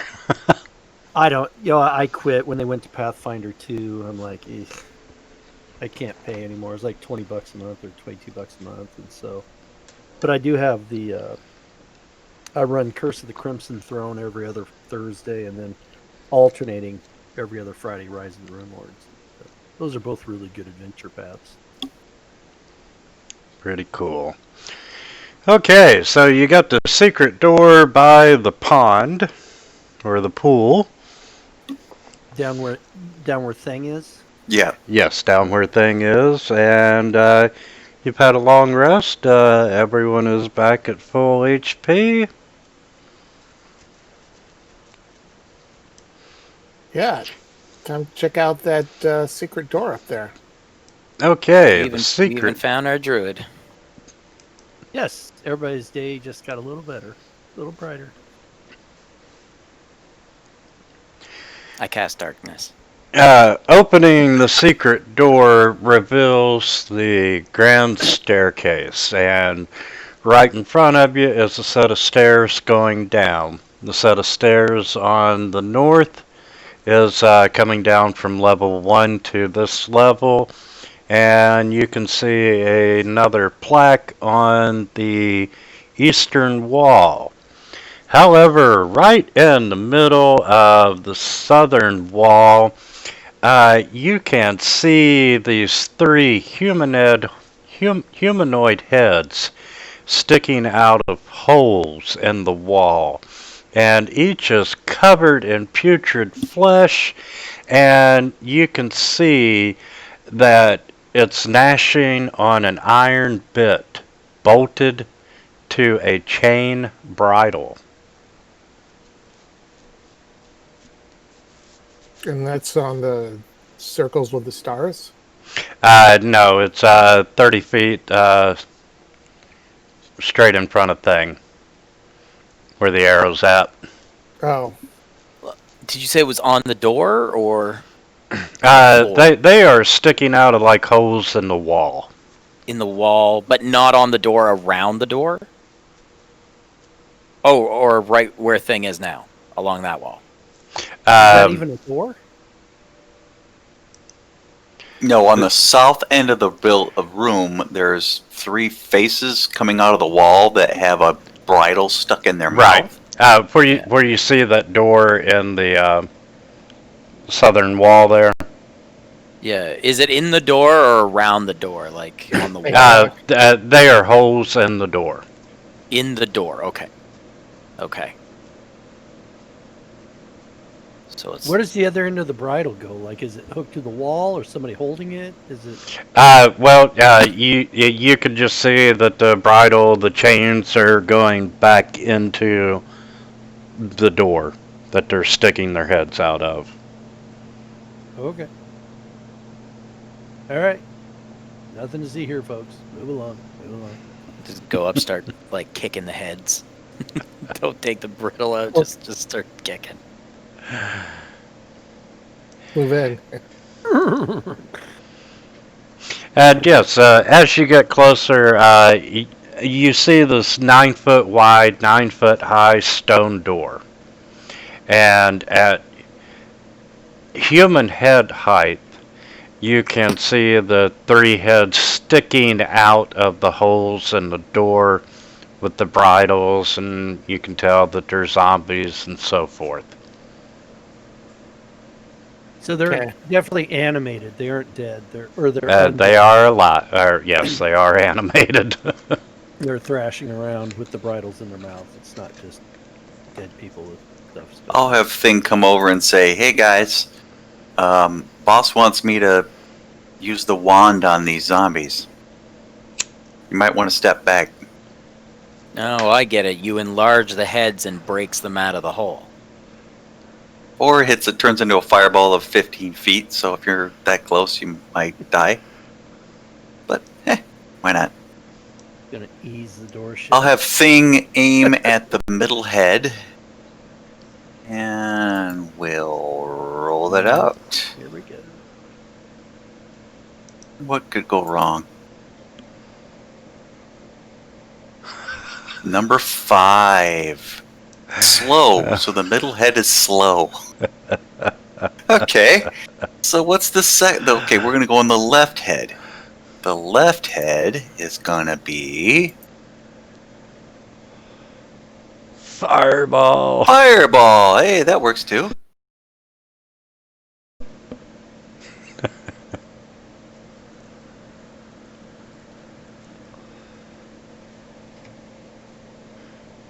Would you like to roll your 8d8? 8d6. So I grab a 6-sider. 2, 3, 4, 5, 6, 7, 8. You did cast Fireball. Oh, that was an amazingly low roll. That was an amazingly low roll. You really failed to hit the average there. Yeah, my melee attack does more than that. That was sad. Such a sad. Use an inspiration point. Reroll the whole thing. Yeah, number think I'm 3 out. is slow, but you gave him some damage. Okay, and then the third head will get the Wand of Wonder, and Nice. okay. And what does that do? 1, 2, 3, 4, 5, 8 points of 6, damage. 7, 8. Better, but not great. Well, that is enough to kill all 3 zombie heads.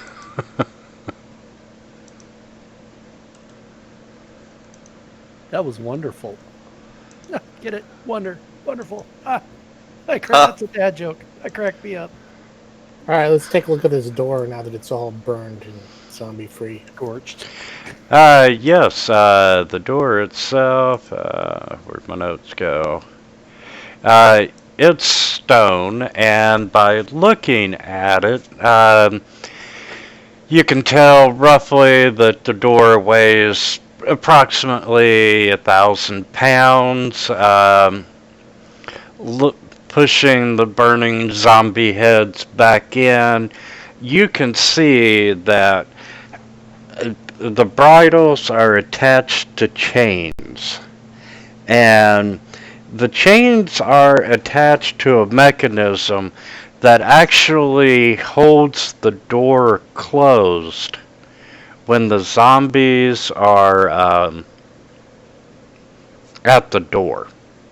When they back away from the door actually opens. Okay, so I guess we're opening the door then. And we need a combined strength score of 33.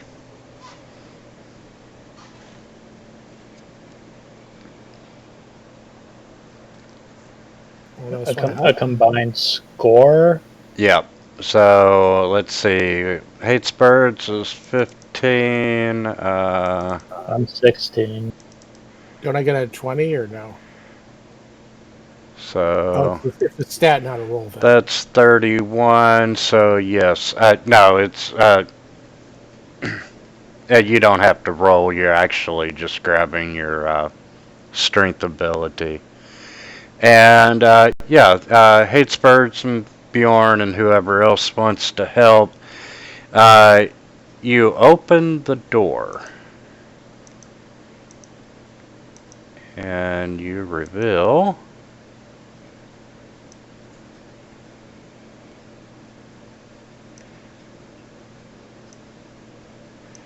a much larger room. And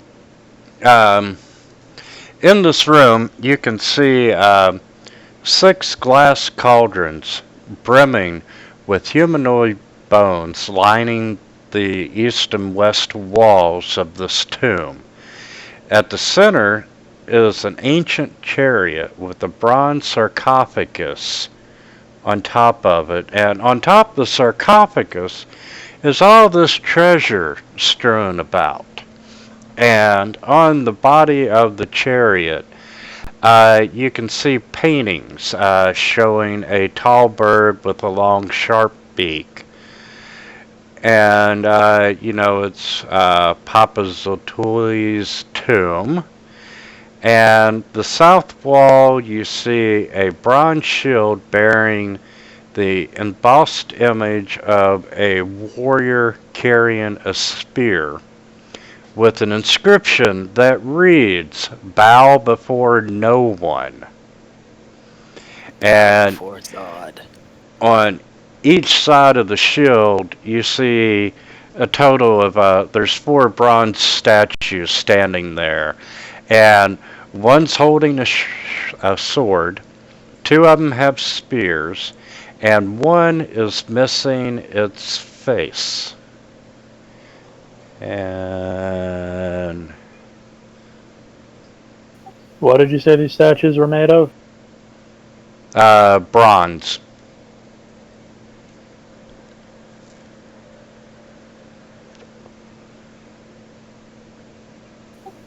I don't suppose the hole left by the face looks like it could be filled by that bronze mask we picked up.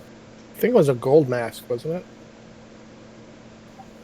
Oh, it is in the party No, sheet as yeah, a it bronze. says a bronze Yeah, it's mask. bronze. Yeah, Okay. yeah. There you go. Give it a try. Let's head on in.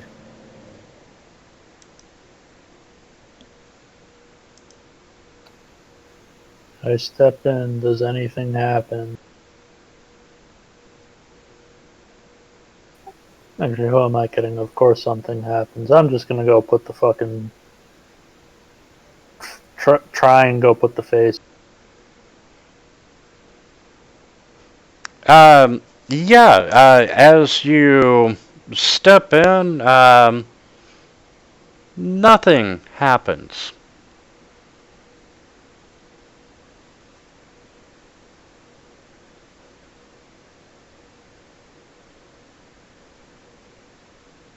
Start knocking the cauldrons over, see if there's anything in them. Nothing happens when I put the mask, try and attach the mask to the missing face. Or whatever. Let's see.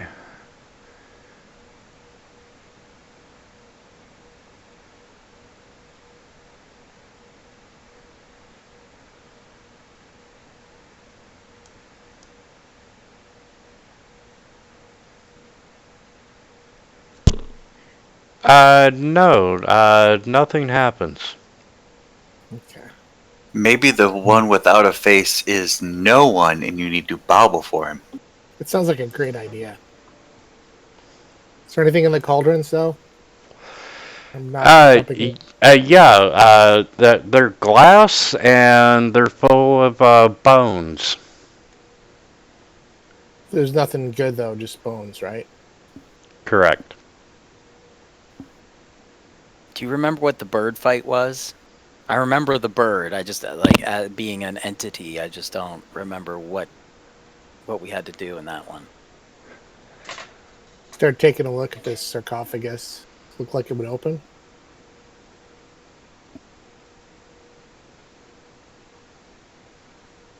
Okay.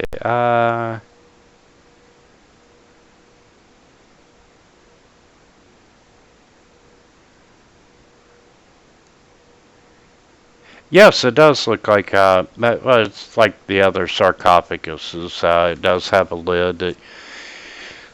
You would be able to open. Hey, come on in. Let's get this open. See what's in there. Can you tip over the bronze statues first before they come to life?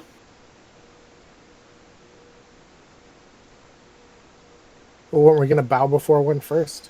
That we were bowing before the faced one. Give it a quick bow there, Jordan. Sure. I'll start knocking these over. I bow before the faceless statue. What could possibly go wrong?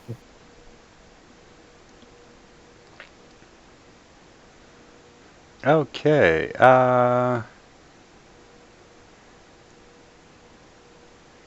Yeah. Nothing happens. So what's this thing over here? Is this like a... That is the shield that has a warrior embossed on it who's holding a spear. Oh. Okay, we'll start knocking over statues. Okay, you managed to knock over the statues and nothing happens. All right. Everyone ready for me to open the sarcophagus? Let's all get into position. Or can we wheel it out of the room? Turn it That's into a good. horse. Turn it into a horse. We'll pull it out. Okay. Start pulling on it. You know, it makes you wonder how they got it in there, considering it's 5 foot wider than the balcony. They must have built it in place. That would be the logical answer, yes. Okay, so you're all gonna try to pull the chariot out? Yeah, we're trying to. I don't know that that's a good idea. As you said, it's 5 feet wider than the balcony. We're gonna throw it over the balcony, right? Yeah. Okay. It'll drop 4 stories and onto whatever creatures are at the bottom. Okay, let's start by rolling initiative. Oh, great. Always a good thing right after you make a decision. Oh, just wasted a natural 20. It doesn't show up in the list. I And don't know if he gave me credit for that. Oh, there he is. we're gonna go. It's all right. That natural 20 only got you third in order. I should be number 1. Diego, fuck you. You suck. Well, you're above me in it. Yeah, that's everybody is. Not a big deal. It's so disrespectful. Diego, man, Diego's the one to beat. Yeah. He's like the guy in the group who's trying to please, like, you know, the cool leader, and then like everybody just walks away from him, and then one guy's like, "Hey man, I think you're cool. Shut up, no one likes you. Your parents are divorced," and then just walks away. just like kicks him in the shin or kicks his dog and just walks away behind the group. His dog. Okay, let me add that to the XP sheet so I don't have to Nobody likes refind it. Chihuahua. Whack. Okay, as you're picking up the yoke or whatever it is you call the front of the wagon,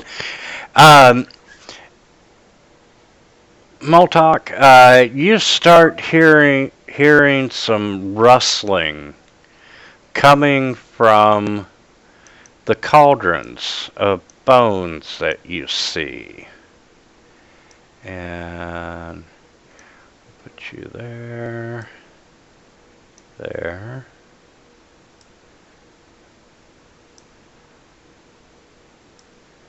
That's there.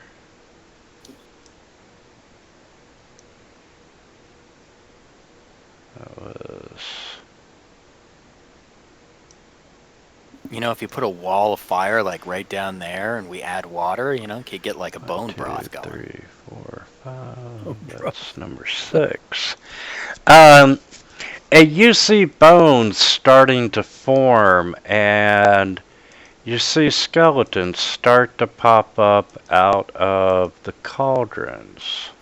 You should have thought of that bone broth sooner. Hey, it's not too late. Not too late. And Where's that alchemy jug? We'll use it to fill it with water. and Diego, you're first. Oh boy, am I ever. All right.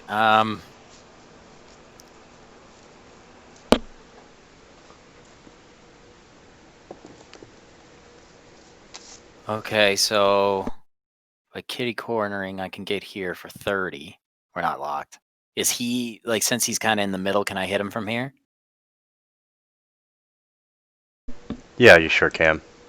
All right, excellent.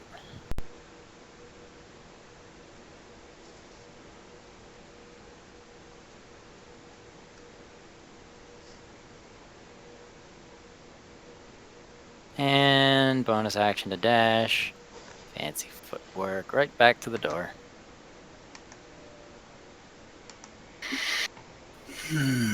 That went down pretty easy. Look at all the blood that guy had. Maybe we won't have to add water. Move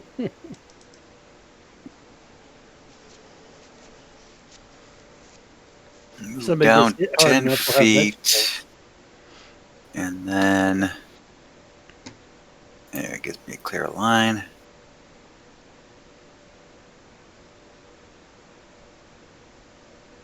There we go. Target myself.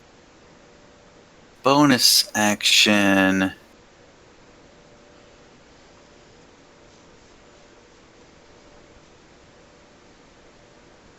Oh, necrotic isn't going to help me at all. That's just stupid. So I'm just going to do a regular shot. Yeah, necrotic doesn't really help with skeletons. Eldritch Blast. Attack. You can never go wrong with Eldritch Blast. And Repulsing Blast back. Feet. Attack.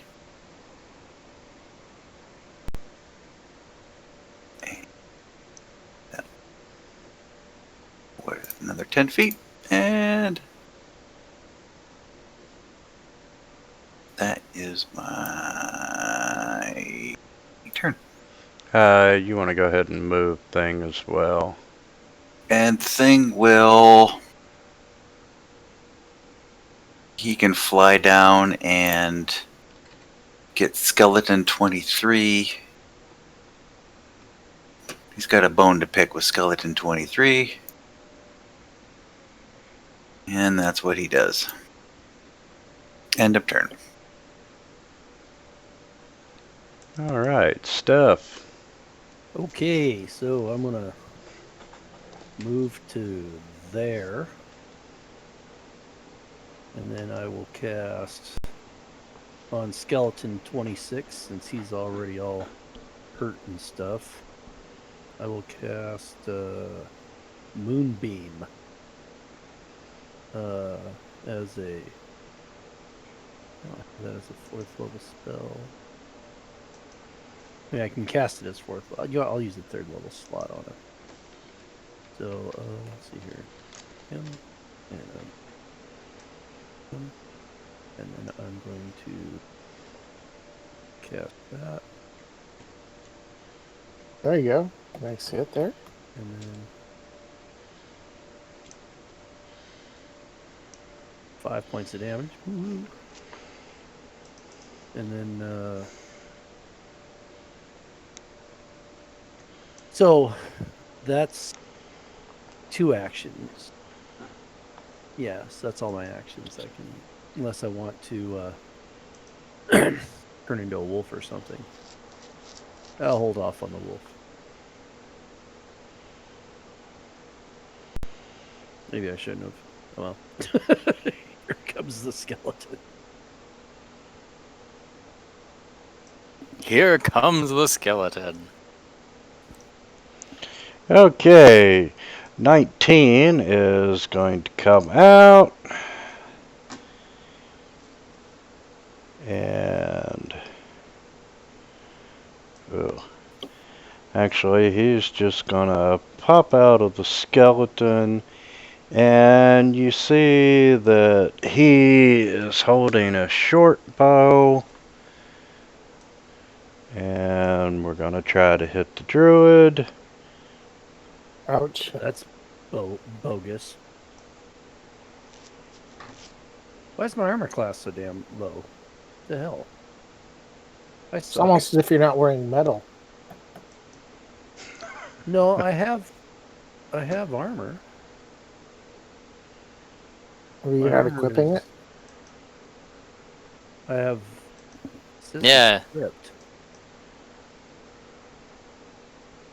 Yeah, because you said you have scale mail, don't you?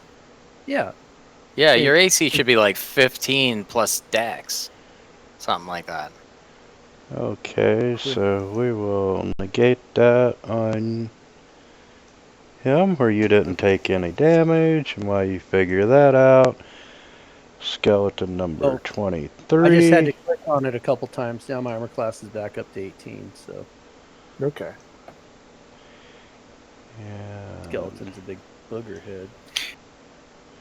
okay, 23 is going to pop out of the cauldron, and he has a short bow as well. And closest one is sheer, which is a miss. And he is going to pop out of the cauldron with short bow and We'll try hates birds since he's got the wagon. There's some damage. And he is going to pop out. And he is going to short bow shear. Nope. And shear, you are up. Shears is gonna show him how he can really miss. Show him how to do Yeah, it. I'll show these guys how you That's miss right. an You've been attack. missing all campaign. He was itching before these. He was missing before these skeletons were you itching. go. Got his pants.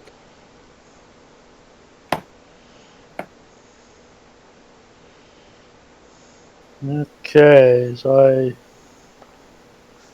deal some damage to him and step up this way.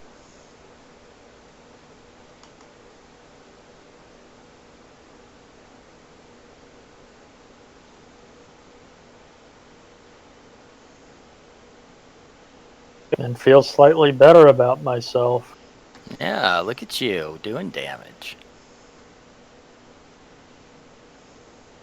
Because that's how sheer rolls. Okay. I'll rage. And let's see. Get my claws. I think I'll move here. And that should allow me to attack the skeleton. My glaive.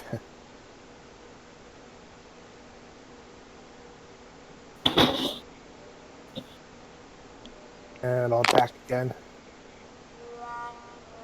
Whoops. And done. Okay. And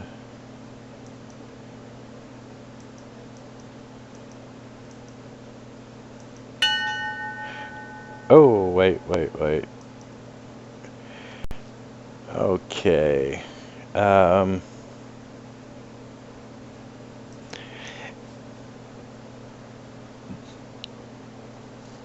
You guys in the at the entrance to the room probably see it.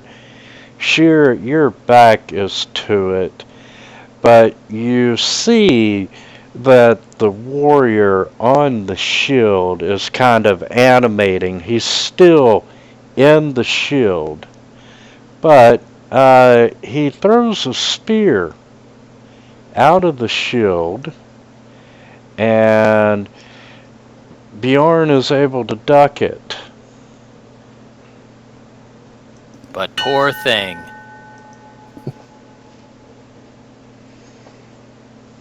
And Diego, you're up. I ducked the attack I didn't see coming because I tripped on a ladybug while hitting the skeleton. Ooh, look, a penny.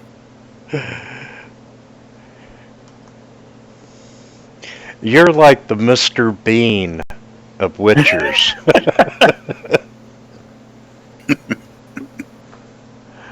Great reference. I've not Waiting. been able to bring myself to watch Mr. Bean. I like You Mr. should. Bean. I mean, I don't know if I could really enjoy it right now at I my love- age and everything, but when I was a kid, man, I love that shit. The dentist one was the best. Like in Rat Race, like I love the movie Rat Race, and he's one of the main reasons. Him, John Cleese, oh, it was great. I don't know if I want to do anything on my bonus action. Did you ever see his fatal Yeah. beating video? That was great. Okay, so I see a spear come out and fly by Bjorn. So we're gonna do some Eldritch Blasting of the shield and see if that does anything.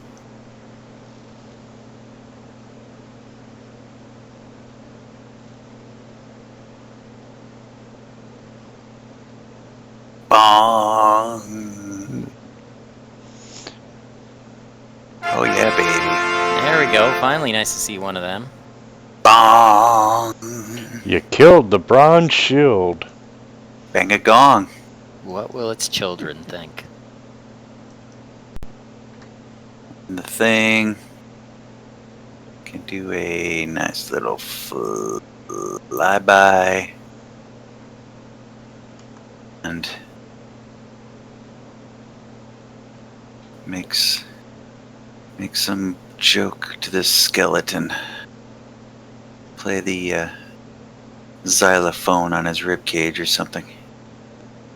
And familiar help. Grant, and that's his turn.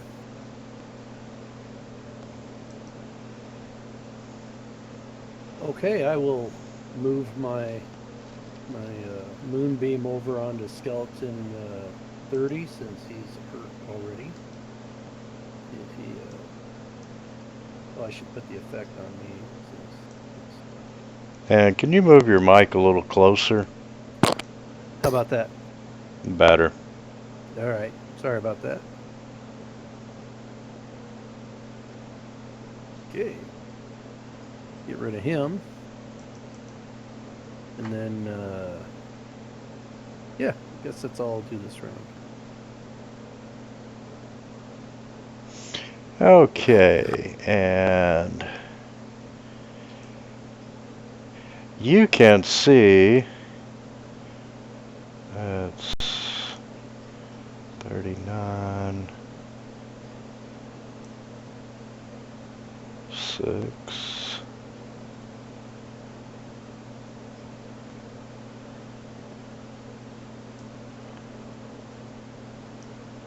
4, 24,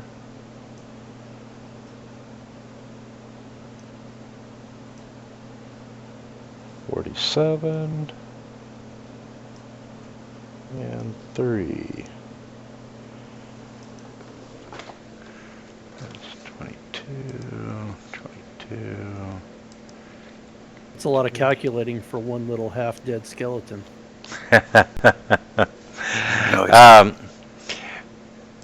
More skeletons start appearing from the cauldron. Destroy the cauldrons. And since you caught on to that, I'm going to give you some targets for the cauldron. You don't have to destroy the cauldrons. Just pick them up and turn them upside down. Okay. Skeleton 23 is dropping his bow and taking his short sword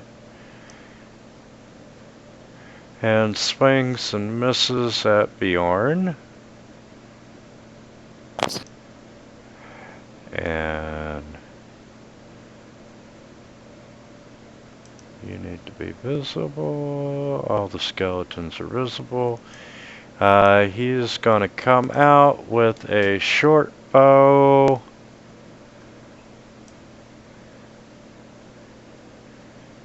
And manages to land a critical hit.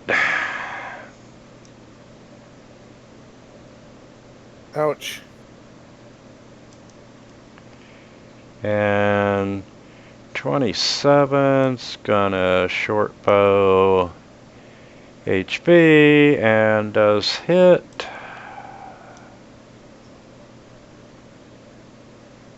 Ow. Number 3, that's 3. Oh, he's down there. Is gonna come out of the cauldron with a short bow and misses Bjorn. He comes out with a short bow and he went with the sword. And we're gonna try to hit the druid. Nope.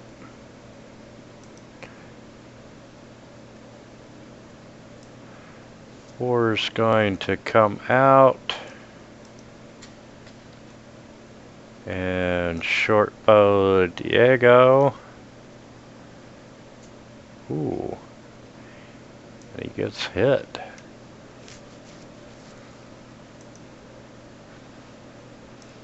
.47's coming out of the cauldron.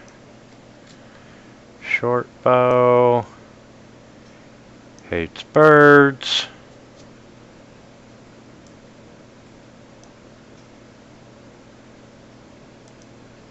Oh. And 6 is coming out.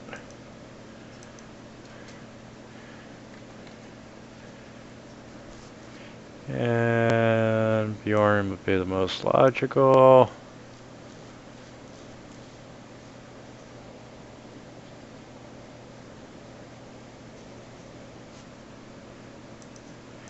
Okay, and Sheer, you're finally up. You know what this combat tracker needs? Wolves. 20 wolves.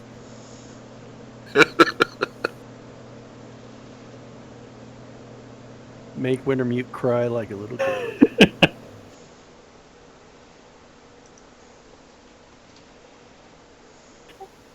Alright.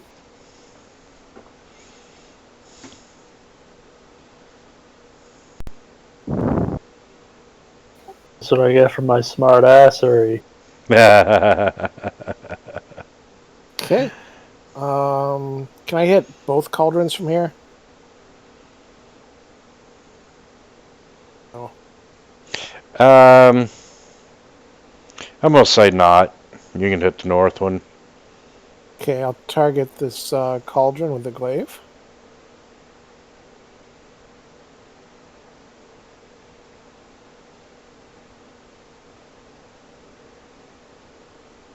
Guess I'll hit it again. Oh.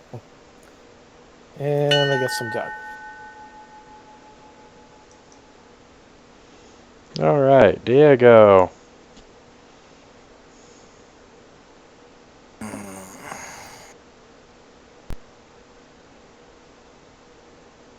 All right.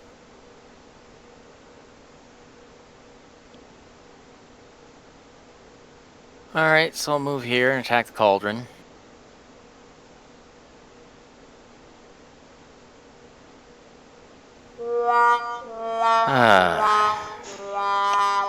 Would you like to use an inspiration?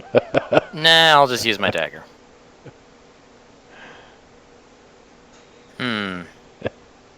No, cauldrons are not worth using inspiration. Alright, so I'll just fancy away.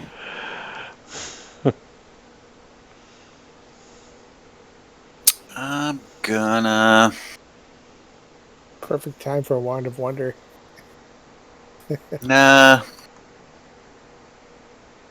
Thinking. Yeah, we need a large cauldron pumping out a large skeletons.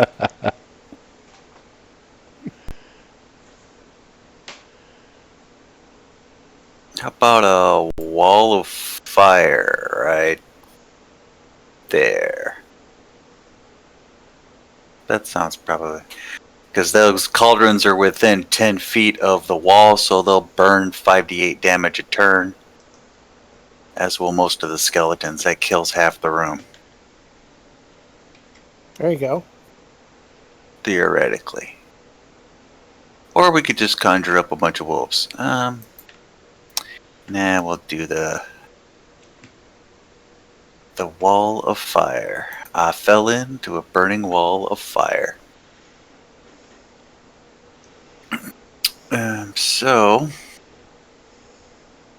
You moving it over the cauldrons, or? No, because if I move it right on top of the cauldrons, so they get hit the first turn, then some of these skeletons will not be in it. Oh. I'm, Okay.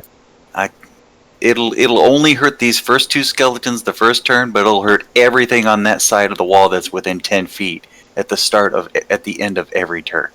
Okay. So at the end of the Cauldron's turn, it takes 5d8. At the end of the Cauldron's turn, it takes 5. They won't last long.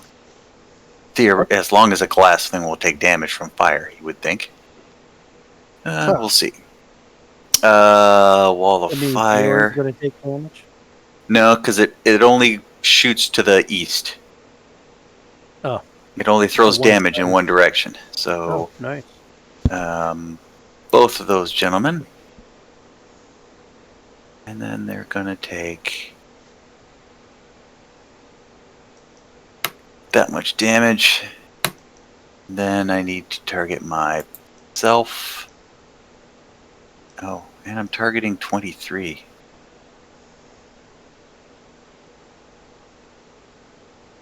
No, I'm only targeting myself. That was weird. And then Oh, well, 23 was damaged. Okay. I Or put dead. concentration on myself. And on target myself.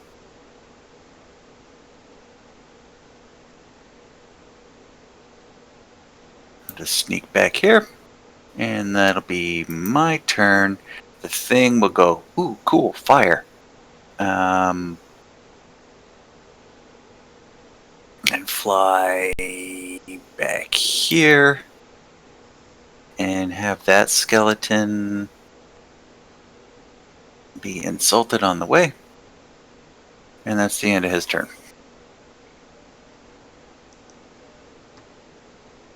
Okay, And- if I put my moonbeam right there, it will affect. Well, actually, right there, it will get the cauldron and skeleton 6. Mm-hmm. So,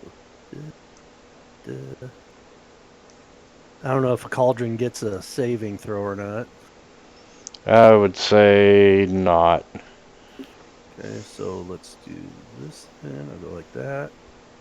And I'll save for the one little guy, and he failed.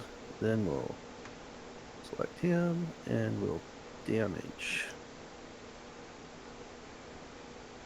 Well, that didn't really hurt the cauldron very much.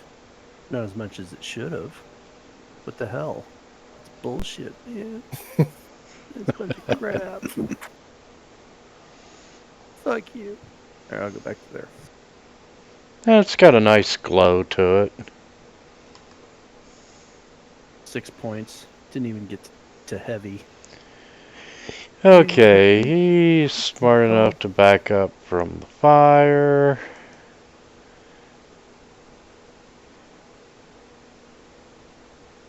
You want me to? And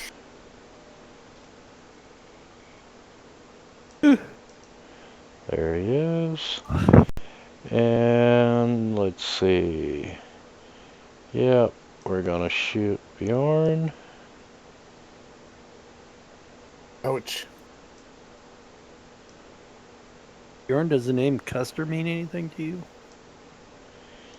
And he's gonna come forward a little bit. You're not moving due to the fire. And he would... Hates birds is closer.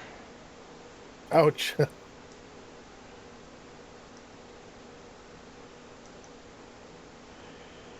And... Yep, that goes again.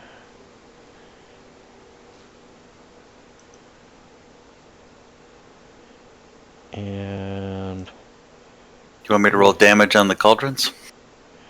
Yes, if you would.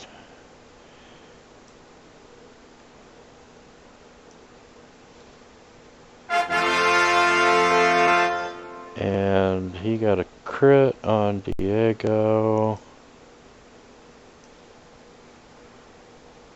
Wow. Oh. And Bjorn, you're up. Oh boy.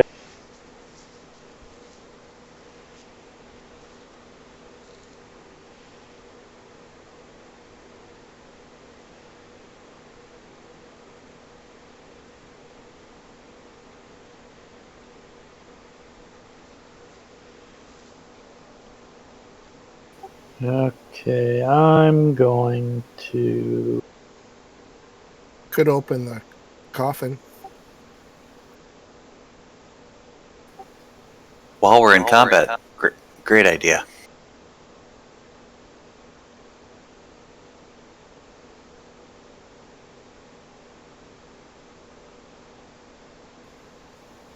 Never mind, that'll catch 8 birds. I'm not going to do that. Sometimes you just got to go for it.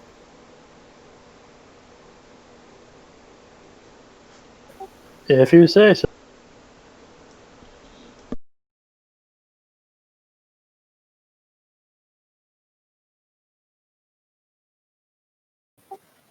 Well, that's that's going to catch a lot of people, actually. Does it have to be all in the room? I don't know. I guess technically, like, half of it could be climbing up the wall.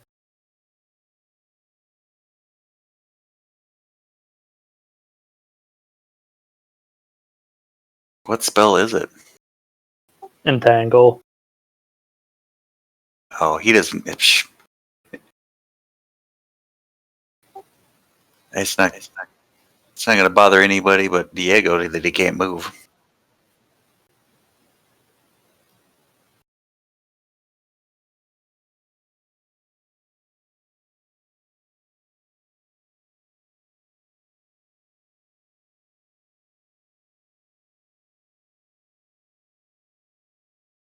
And I only got 2 of them.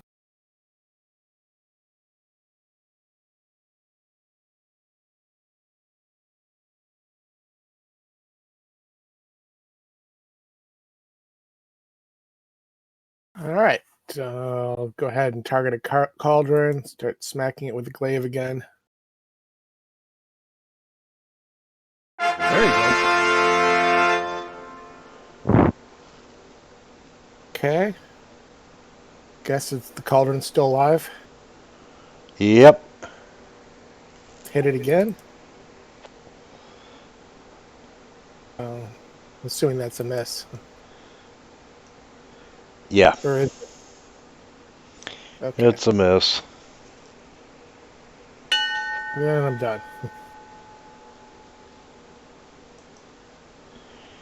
And Diego.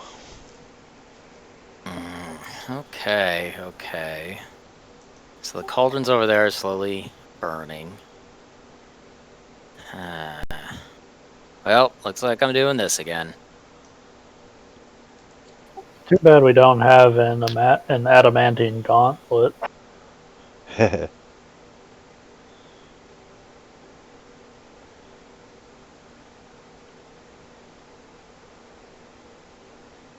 Well then. That was pretty good.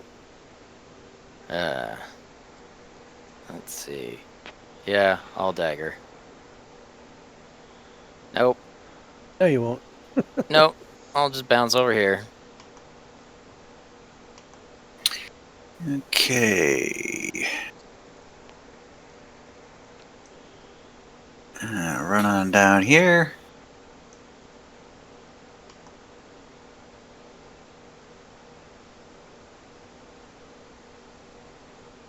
Work on the skeleton.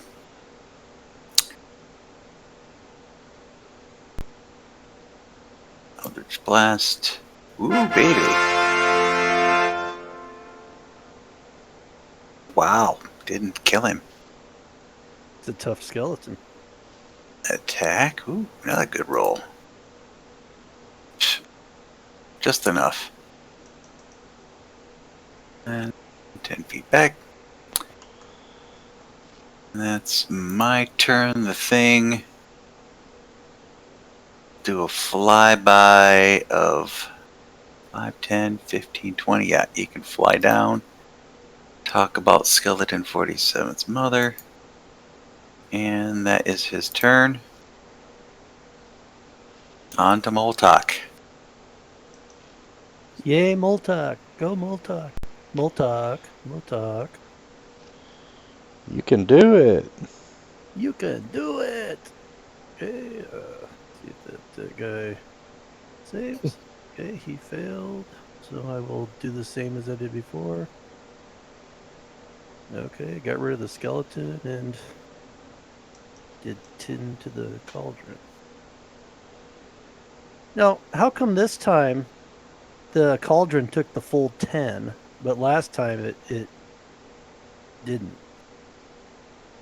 Last time it resisted, this time it didn't. Is there something different about it, or?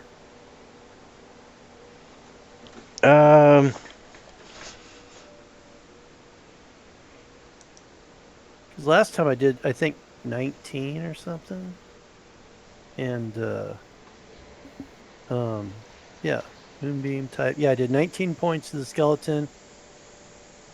Oh, never mind. No, I'm sorry. Yeah, it did it all. Never mind. Okay. I have my head completely up my ass. So, Well, there's another thing we can start using against you. I know.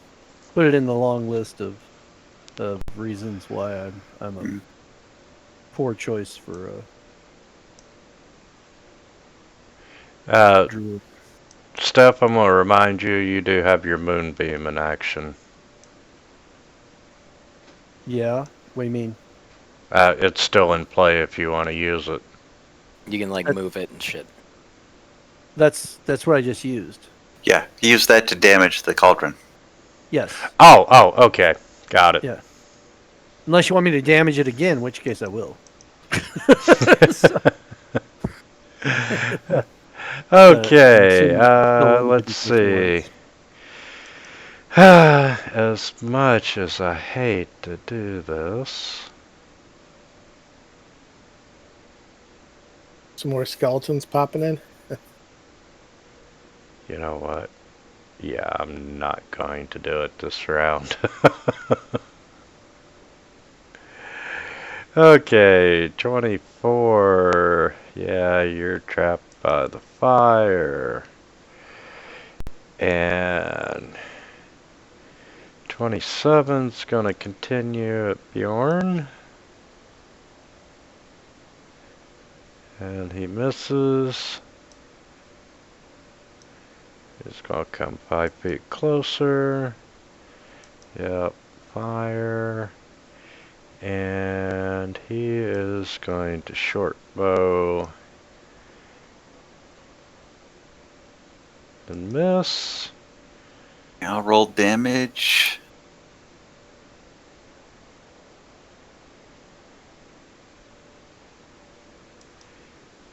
Boy, those are low rolls. And Sheer, you're up. All right.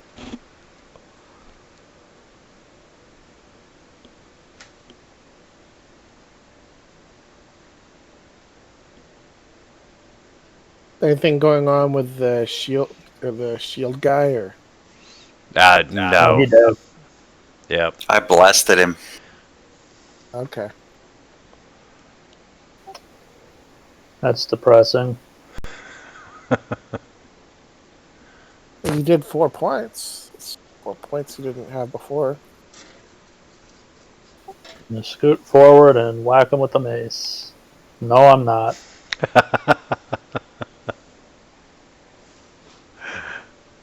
I'm so glad I didn't take that mace. I'm gonna target the cauldron again. And swing the glaive. And whoops. Guess I didn't have it targeted. Yeah, definitely a hit. Okay, I'll take a swing. And you have killed the cauldron, one of them. Okay, so can I move up here and take my second swing? Yeah, you sure can. Okay. Attack this other cauldron that's so far unscathed. And I'll be done then.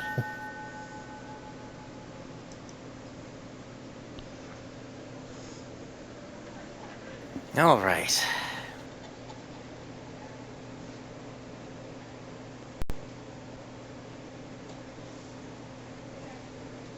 Boop, boop, boop. Right over here.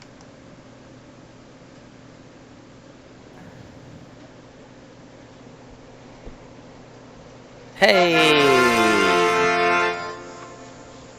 I found its vital areas. Must be the lid. It's a lot of ones. It's like, well, 2 1s, 2 2s, 3 2s. Yeah, it's still heavy damage though. Yeah, it's still 38 damage. So, And you only missed it by 2 points. yeah, it's a good thing I got a dagger then. Come on, Decker, don't roll a 1. Shit! You jinxed it. I knew as soon as you said that, I'm like, he's going to roll one. Here we Dude, go. man, that dagger always rolls a 1. Usually it's the killing blow. It used to be the killing blow at the beginning of the campaign. It was always the dagger that hit the rapier never hit, but yeah. Alright, fancy away. Oh, that was classic. Bjorn, go ahead. You can take this one, buddy. You got it. Okay, a little bit of Eldritch Blast. Miss. A little bit of Eldritch Blast. Miss. Wrong person needed the encouragement. Oh, yeah, that,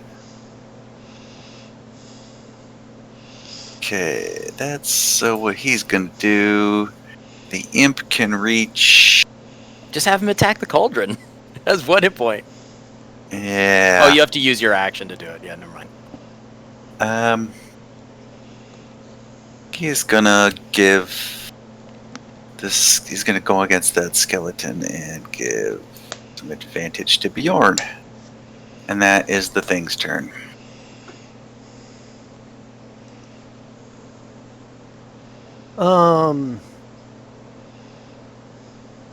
I'm trying.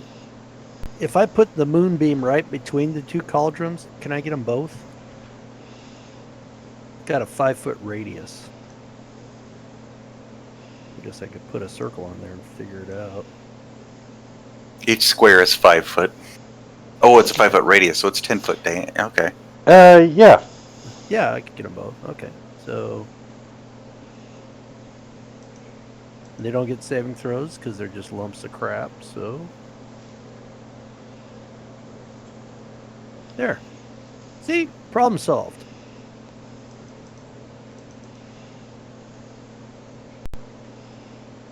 And then I'll move in here since it's probably safe again. Are there any skeletons on our side still? I don't think there are. There's 2. Oh, The one on Hates Birds and the one on Bjorn. okay. Okay, that would be fire. And he's going to drop his short bow and use a short sword. And thanks to thing, he misses. And that's fire. And he's gonna drop his short bow and use a sword. And Mrs. Hates Birds. You wanna roll the cauldron damage? Nice. Thank God I don't have to bring any more out. 1 little skeleton left. 2. 3. 4. 4.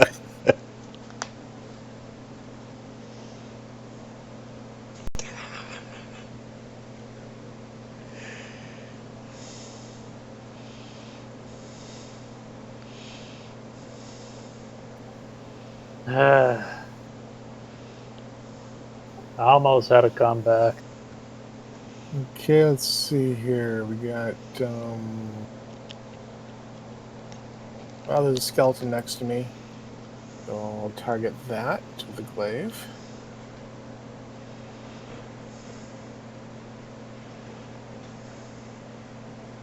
And I'll target it again. Hit it, take another swing. Whoops. Guess I didn't have him targeted. It's 18 hit? Okay. And done.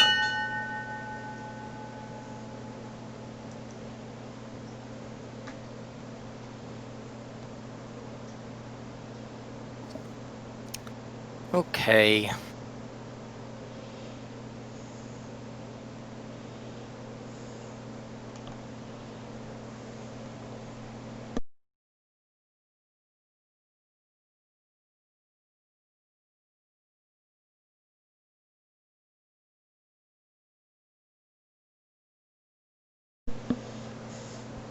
There's one less. Instant death, you gotta love it. Yeah, almost as much damage as that critical. Alright. Offhand dagger.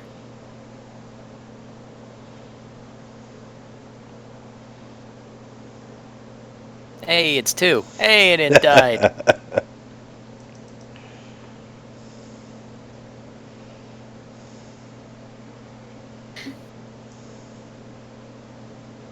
I will move to there and say, let me know when you want me to drop the fire, because they're probably alive on the other side. And I will fly the thing over here. Have him talk about his mother and back off.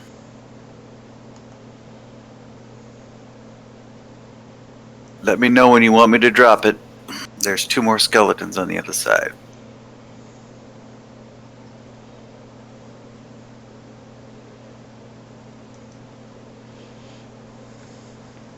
I will shift my moonbeam over onto skeleton 24, who will succeed on his save for say 7 points of damage. That's a start. And he's gonna be smart enough to move out of the moonbeam. What? I gotta move the moonbeam? That's crap.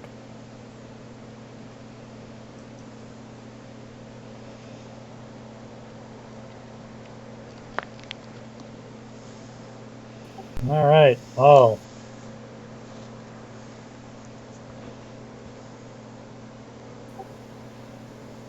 Which one of these things did Thing make fun of? The one down there next to Thing. 24. But I'm holding an action to shut off the wall of fire, because you really technically can't see through it right now. Yeah, if I try and shoot through it, I have disadvantage, so that'll just be a regular roll if I have advantage on 24. Yeah, technically that's true. Or you can say drop it and And you will have advantage. Yeah, I'll just fucking wait. Hmm. Well, I have a held action, so if you want it, I can do it right now. Moving up here? Oh, do it. Do Do it for Hates Birds. Maybe he can do something with it. Okay. Since somebody said drop it, I will drop the firewall.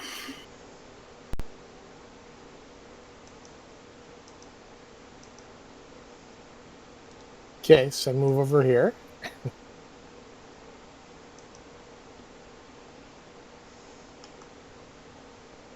Say stupid birds and rip the coffin open.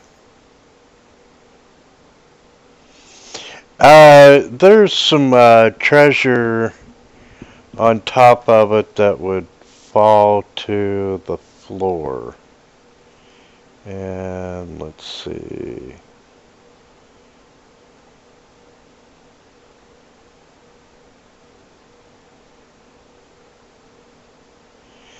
Okay, ripping the top off the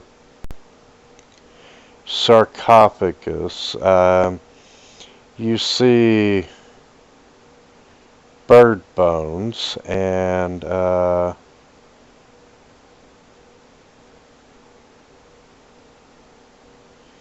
yeah, there's just bones in there. Okay.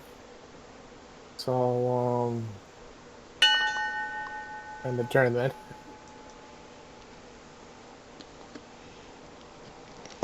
And before you go, Diego, the treasure that hit the ground was a gold torque, 3 gold cups, 5 gold cloak pins, and an amulet.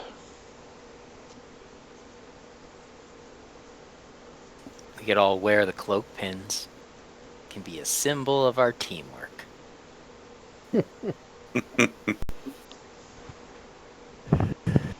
But there's 5 of us though, and 4 pins, right? I think you said 5. Yeah, there's 5. Oh. Alright, I'll use my bonus action to dash.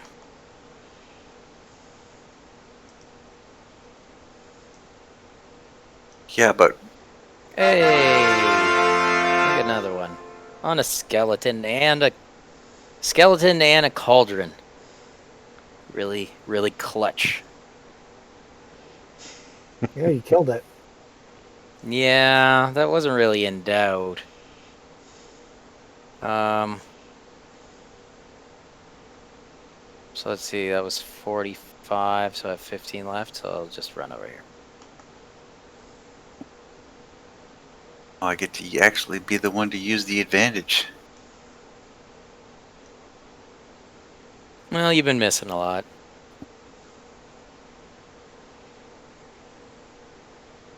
Yep. Missing a Did lot. it? Yeah, but Yeah, it didn't give me advantage. So It roll doesn't again. look like it was put on 30 or 24. It Doesn't have was a anything second on it. ago. It went away with the first roll, but it should give me advantage at least for that first roll. Weird. Hmm. Okay.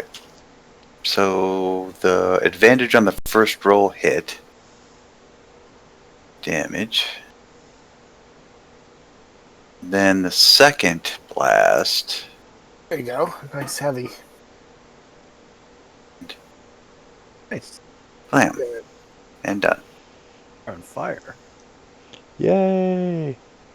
And Thing will fly over, distribute the 5 pins. 1 to him, 1 to everyone else, and I guess, Diego, you don't get a pin.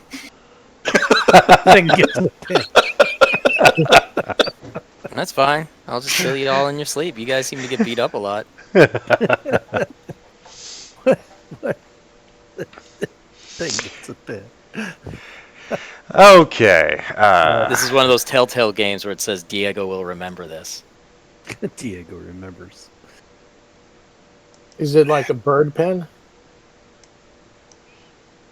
They are, doesn't say. Just says it's a gold cloak pin. But, you got a torque, 3 gold cups, 5 gold pins, and 1 amulet. Does the amulet look magical? You really can't tell without touching it. So, can anyone tell what it is? Not in this group. Taste it. Just stick your tongue against the leads. I think it's your turn to pick up the magical cursed item. Okay. Start tasting the amulet. Okay. As you pick up the amulet and start to lick it, Title of your sex tape. strange shadows shift across the walls, and it forms the outline of a long-legged bird. Its beak stabs at you as a voice echoes through your head. You will do as I command. And I believe that was a Bird spirit. I love how he gets the bird spirit. That's awesome. What's the definition of irony? I You're need looking you at to. it. I need you to make a DC. I need you to make a charisma saving throw, please. I need you to fail too. Oh, and he failed. Excellent. Okay, I thought he succeeded for a minute. I was like really upset. So, you are now possessed by Papa Zatuli or whatever, Or whatever. and The bird dude. If he He's didn't gonna hate start birds this before, bird cult now. It's gonna be hate birds of the bird cult. Shouldn't his name be secretly likes birds? Secretly No, I likes to still be a hate bird? them. Probably even more now.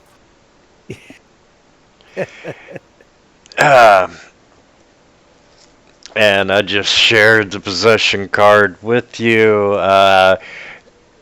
You can no longer be surprised. You gain advantage on wisdom checks, and you never take damage from falling.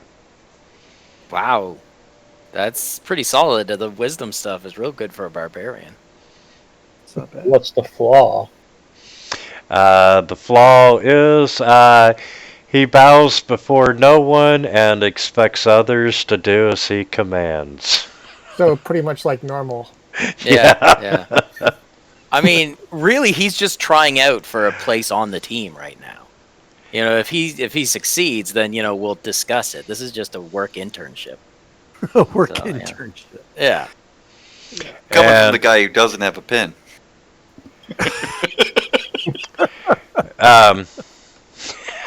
I think I might just hide in have my- shadows a little bit more Okay. during combat.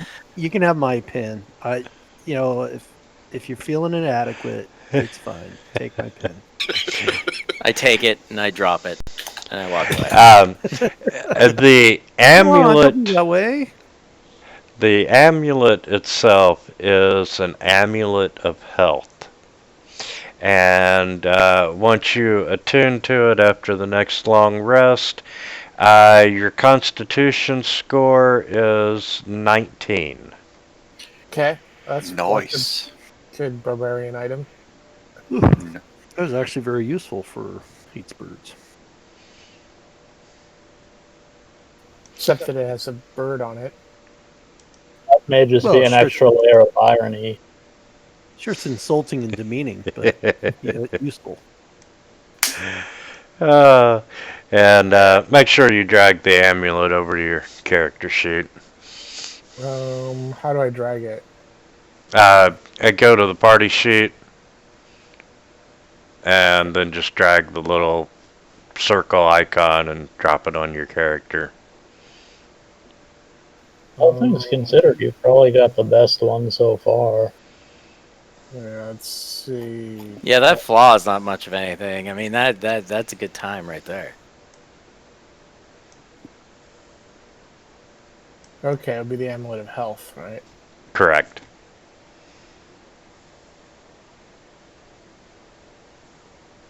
Yep, you got it.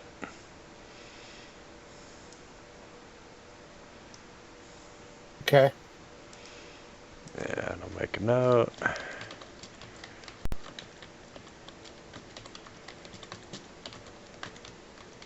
So I guess it's a thing where we all get one of the gods or something and use God's strength to fight the bad guy.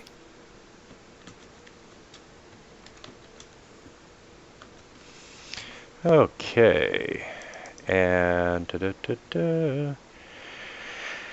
All right. That's it for the treasure that was on top of the sarcophagus. Other than bird bones, there's nothing inside.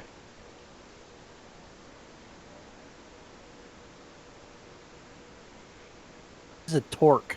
T-O-R-C.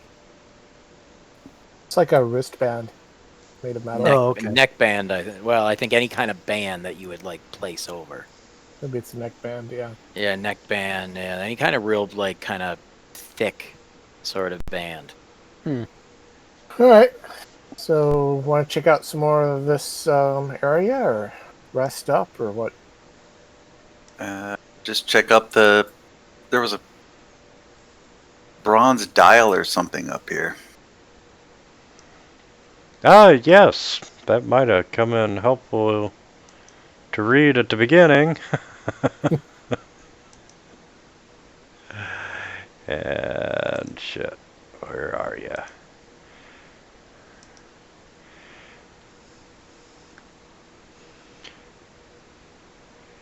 And we're on level 2. Yes, the bronze plaque reads, the ring is a path to another tomb. The dead abhor sunlight. Only a jewel can tame the frog. And bow is the dead god intoned. Into darkness descend. The ring is the path to another tomb. Dead abhor. Well, most of this will, yeah, like this one is the bow. The other ones will come into play probably later.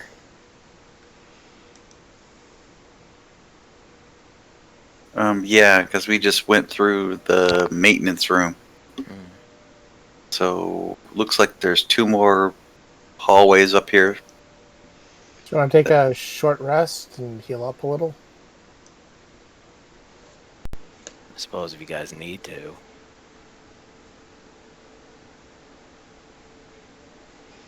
Do you need it? You're down 19? Down 12. I'm only down 12. If we're gonna take a short rest, I'm gonna run my second one first. Okay. Figured I'd use a hit die.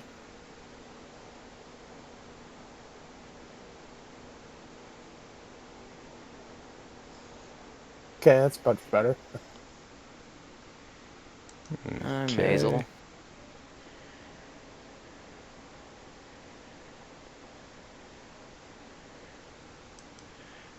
And short rest.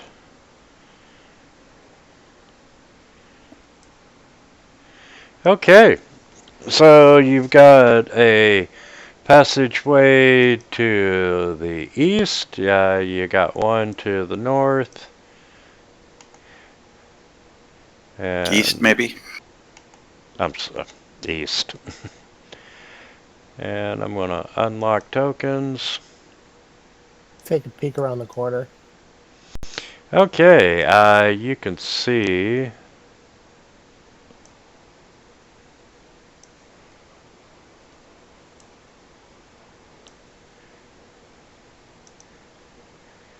a long corridor, and about 30 feet into it, you can see that it branches into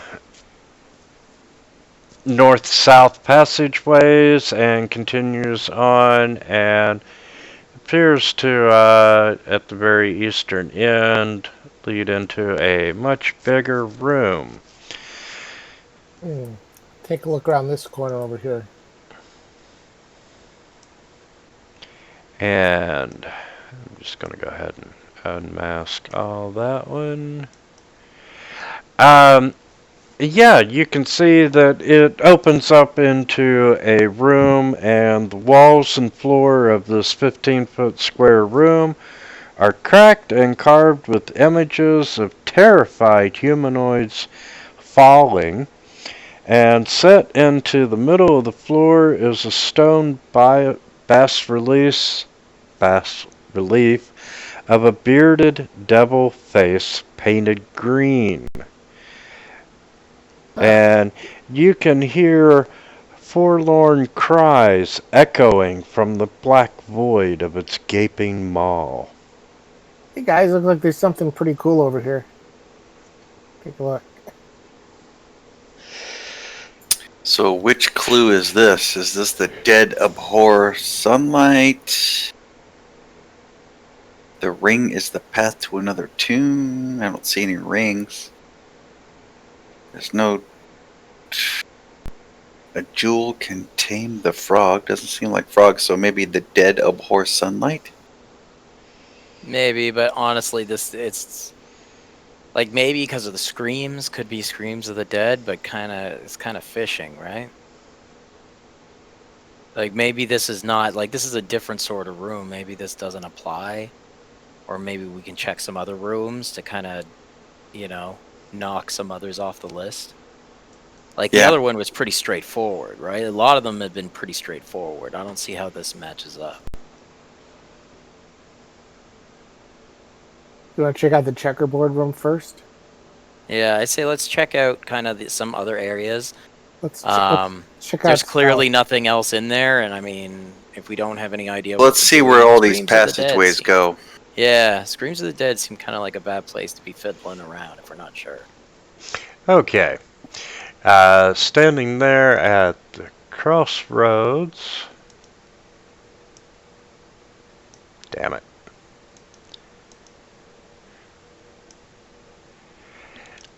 Okay.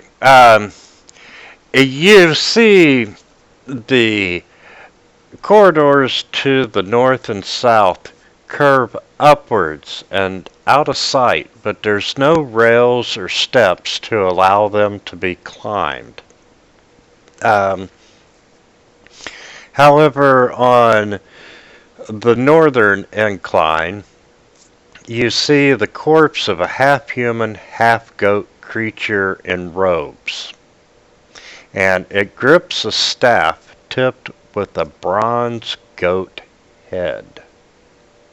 Oh, that looks like a perfect staff for a warlock. It does. I will have the thing fly up and inspect the body.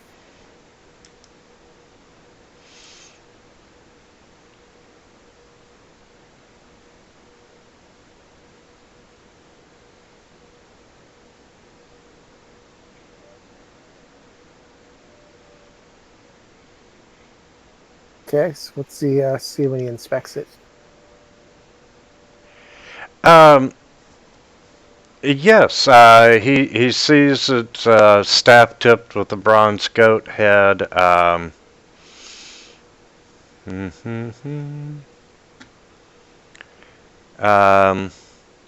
The corpse itself, yeah, it's half humanoid, half goat. You can tell that just from your previous encounters and the damage that you took, it looks like he was killed by the tomb dwarves. You can see wounds from axes and crossbow bolts.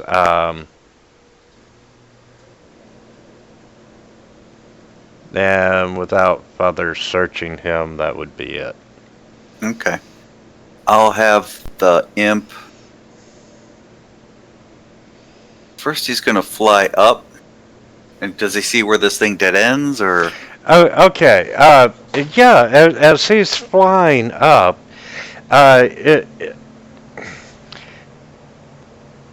it's he wouldn't notice it, but it's this big circular ring, and it's got magic in place to where, as you're walking up, you can do the entire circle, and it comes out down at the south end of the corridor. Okay, so you stick to the floor and you're going all. It's like a loop-de-loop. It's a loop-de-loop. Okay.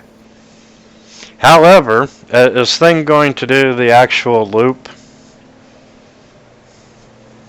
Yeah. Okay. As Thing comes down and he's emerging from the southern end, him and you don't see anyone else. Okay, so when he goes around the loop, he's somewhere else. Okay. And if he flies back the other way? Yeah, and if he's standing in the middle where Hate's Bird is, you can tell that you're in the same area, but there's no one there. Going back the opposite way and coming down from the northern end, you see everyone. Okay. So guys, this is like a big loop, but when you go a full 360 degrees, you're actually have gone to another dimension in another place that looks just like this one, but we're not there.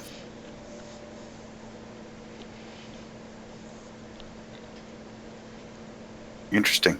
I'll have him fly down and grab that staff and look for loose change.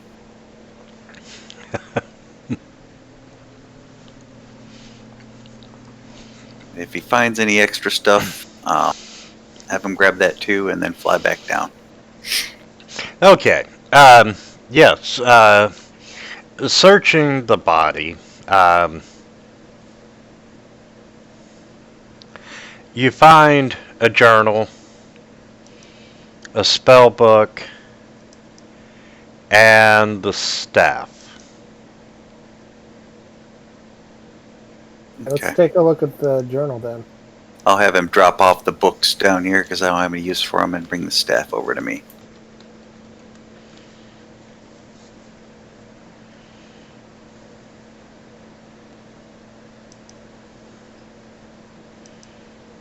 Okay, yes, you have the staff. Looking at the journal,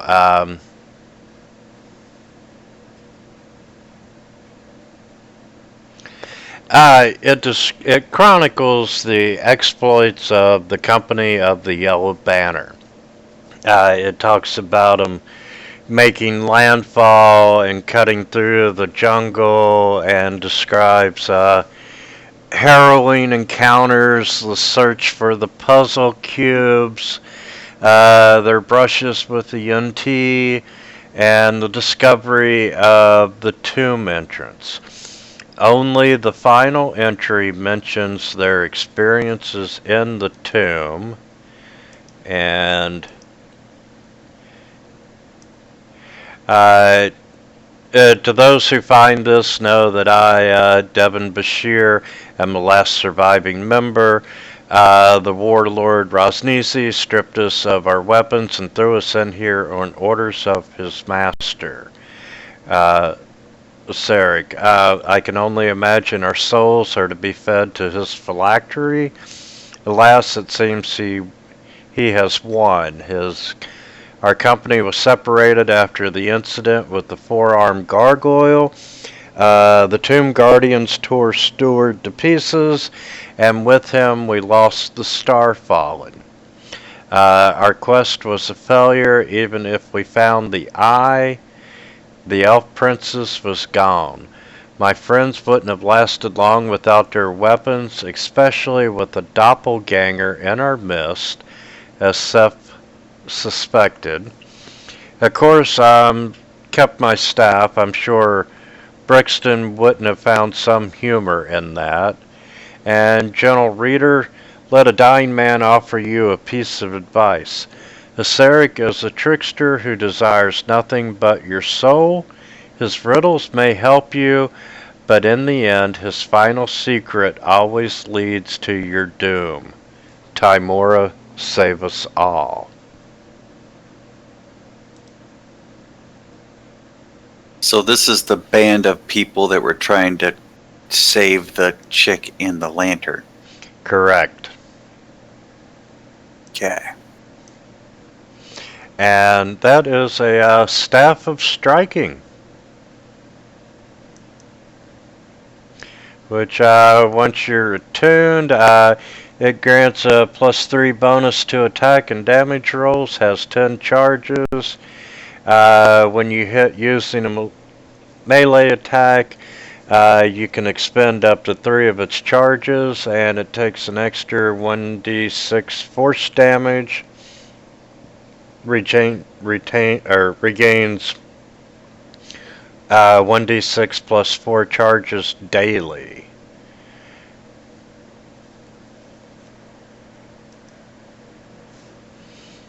And you also find his spell book, which y'all don't care about the spells, and a magical ink pot that never goes empty. And all that is now in the Party sheet. Okay, well, I guess we should check out the checkerboard room unless we want to start doing loop-de-loops. And who's taking the staff? Staff has 10 charges. When you hit with a melee attack, it can.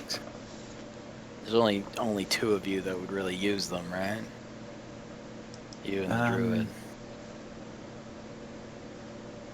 You go ahead and take it. The druid doesn't. Well, there's Doesn't also he has the staff of the python, right? Yeah, I already have a magic staff, so it doesn't really matter. I mean, I'm in 7 levels. I have never once risen my staff in anger. I cast. Oh no, there was one time you used your shillelagh on it. Yeah, once maybe. But Yeah, it was like the very first fight. yeah, and then after that, it's I would turn into a wolf, or now I could turn into a dinosaur or something else that doesn't fit in the hallway. There you go, So- staff welding dinosaur. Good to go. That's awesome. Well, better than not having it, I guess. If some, you know, yeah, I mean, I guess I can take it if no one else is going to use hold it. Yeah, hold it until you find something better. You know. You could tie Yeah. the elf lantern to it. Or I could take. Well, it doesn't really matter. I was gonna say I could give you the staff of the python. You could, because that doesn't really. After it takes one action to throw it down, and it turns into a python. But after that, you don't need to do anything at all. Python one is more druidy, I suppose. Or you just grab the druid and throw him down, watch him turn into a python. Yeah. Or you can throw it down, and then you could turn into a python. You That's can right. double python attack. That's right. Yeah. You'd be like, here, hold my beer. Or worst comes to worst, you know, you throw it down, it turns into a python, you turn to a python, and you both go in different directions, and maybe you get away. 50-50 chance you of go. following the right python. Yeah, it's kind of like mirror image for druids. Yeah, like at the very, I mean, you lose the staff if you do that, but I mean, hey, you know, like it might, you don't never know. That's up to you. If you want to throw the staff of Python in there and I'll take it, or I'll just take staff of striking or whatever. Hey, there Yeah, we go. Why don't we throw the staff of python into the death room? See what happens when the python goes in. Staff striking. It's gonna say, at worst case, you always have a date. Oh And man! back into the Now gutter we go. can't leave him alone with it anymore. Now. Back into the gutter we go. We get out of the gutter, back into the gutter. So, do I see anything in the checkerboard room I'm looking at? Give me just a second.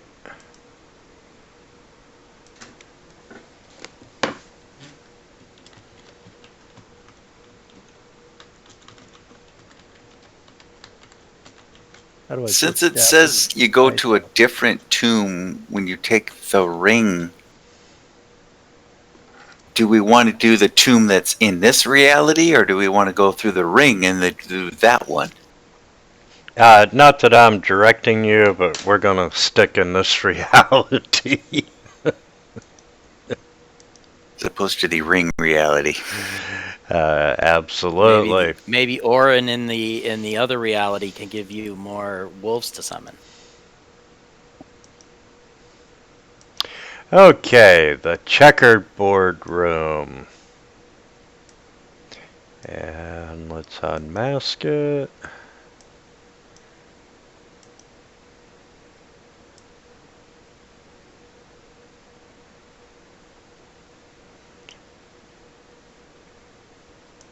Get a little closer on the masking.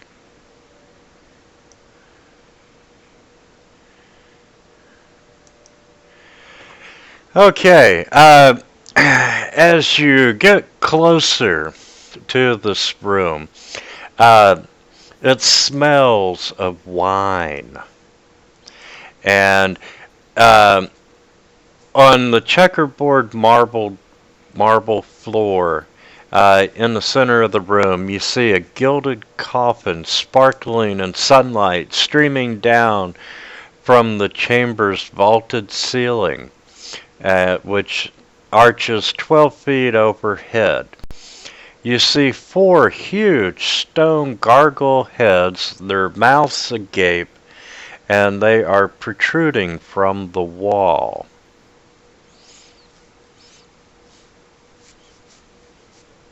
And you can tell that the sunlight streaming down from the ceiling is magic that's illuminating the coffin.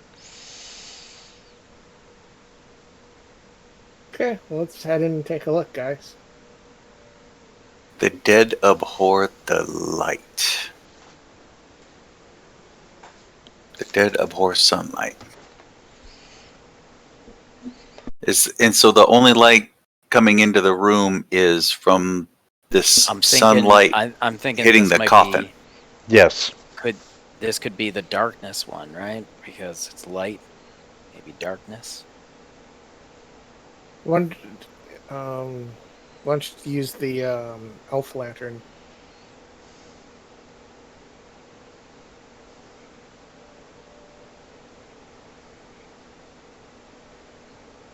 No, probably not.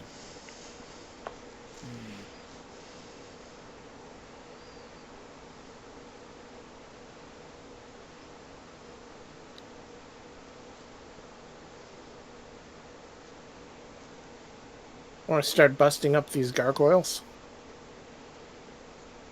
Bad idea. Break them before they come alive.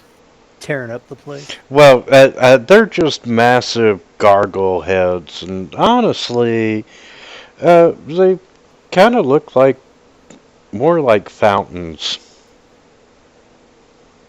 To shoot acid Yeah. from. These gargoyles are kind of like birds, though.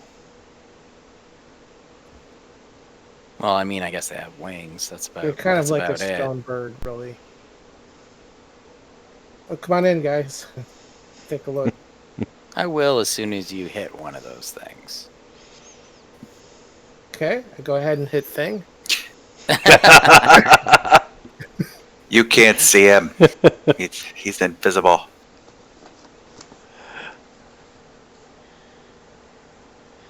So you strike one of the gargoyle heads, and you do very minor damage to it.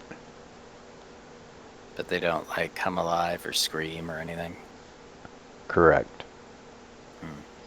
Right, well, come on in, guys. It's like they don't scream.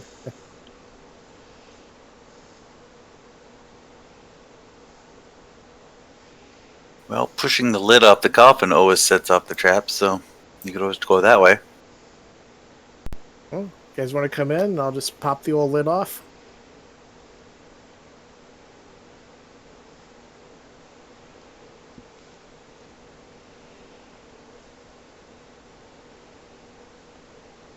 Everyone ready?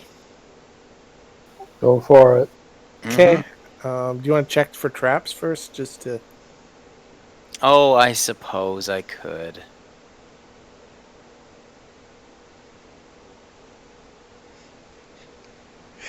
Okay. You are not finding the sarcophagus trapped. Okay, Seems good.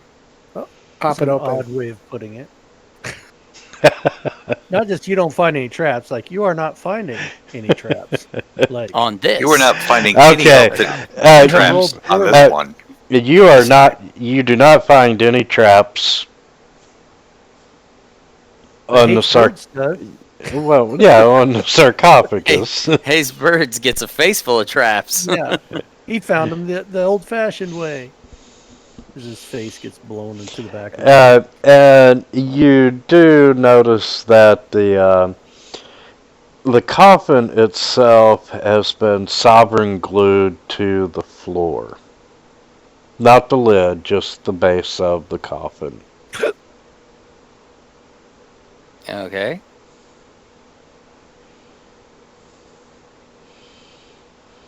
Okay. So, Is there anything on the roof?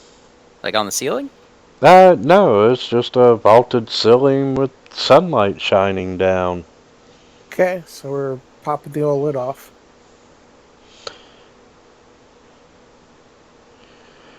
Okay,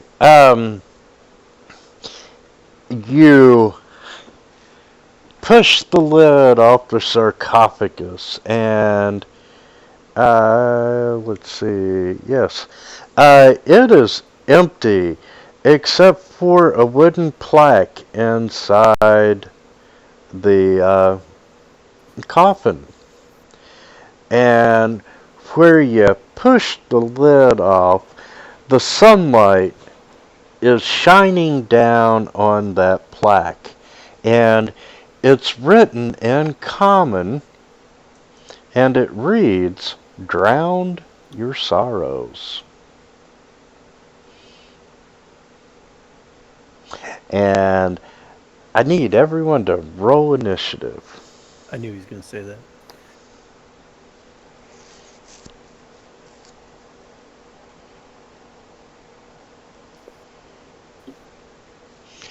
And I'm going to modify initiative just a little bit, and I'm going to put Diego at the top of the list since he's truly in the most danger. That's not a good sign. How, like, I'm in the most danger? There's people all around me. This doesn't seem good. It's Okay. a big block that's going to fall on you. But you got no pin. Diego. Sounds like your fault then. Steph had it right. Big You block. look up and you see this 5-foot square section of ceiling start to descend really quickly.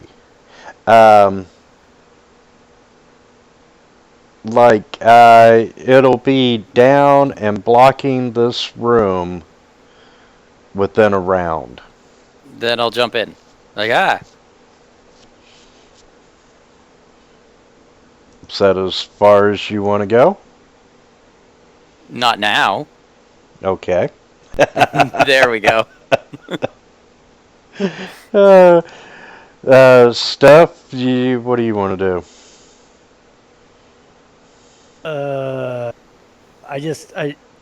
We're going to get trapped in here, and the stupid wine is going to start flowing all over the floor, and we're all going to drown. Yeah, wild shape into something that can consume a lot of fluids. Like a dwarf? Oh, actually, you know what? You're right. He's got that covered. So, yeah, I don't know. I actually remember thinking I should take stone shape at one point. And I'm like, oh, I'll never need that. Well, I'm going to stone shape. That would have, or control water, or many other spells that I now cannot use.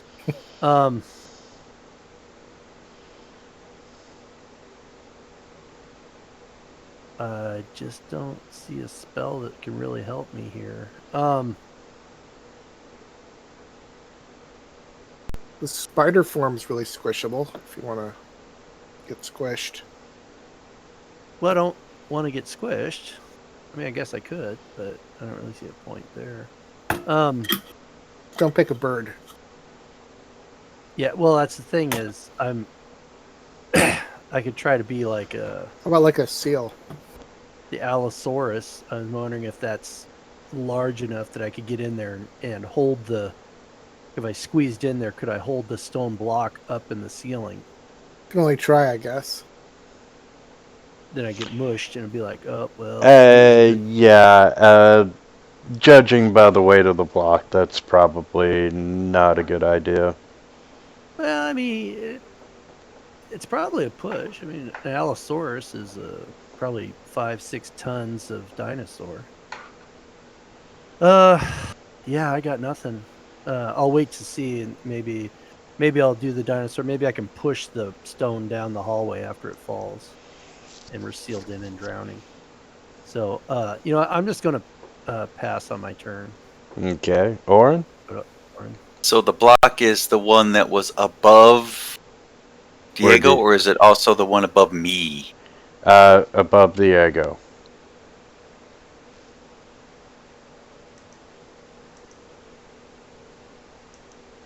I'm not really a big fan of getting locked in a room that is a death trap.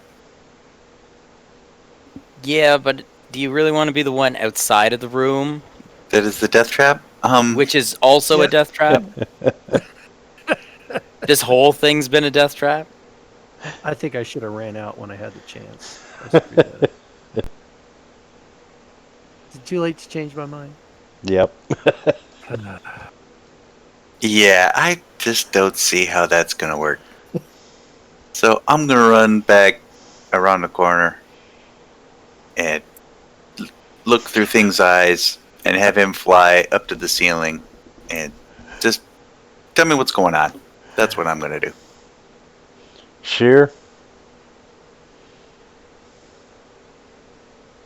I'm gonna.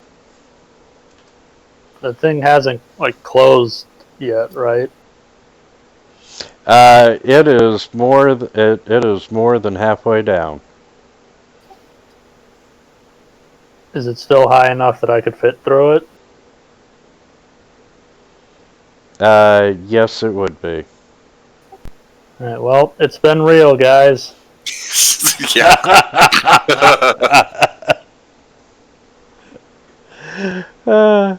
And you hate birds? Let's see.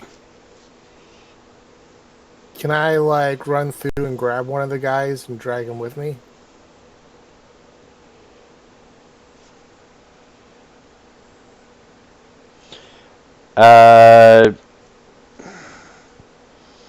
Grab and hurl. Yeah, I would say dragging would probably cut your speed in half. Okay, so my speed is 40. When he gets you to the door. Okay, so that would not get me through, huh?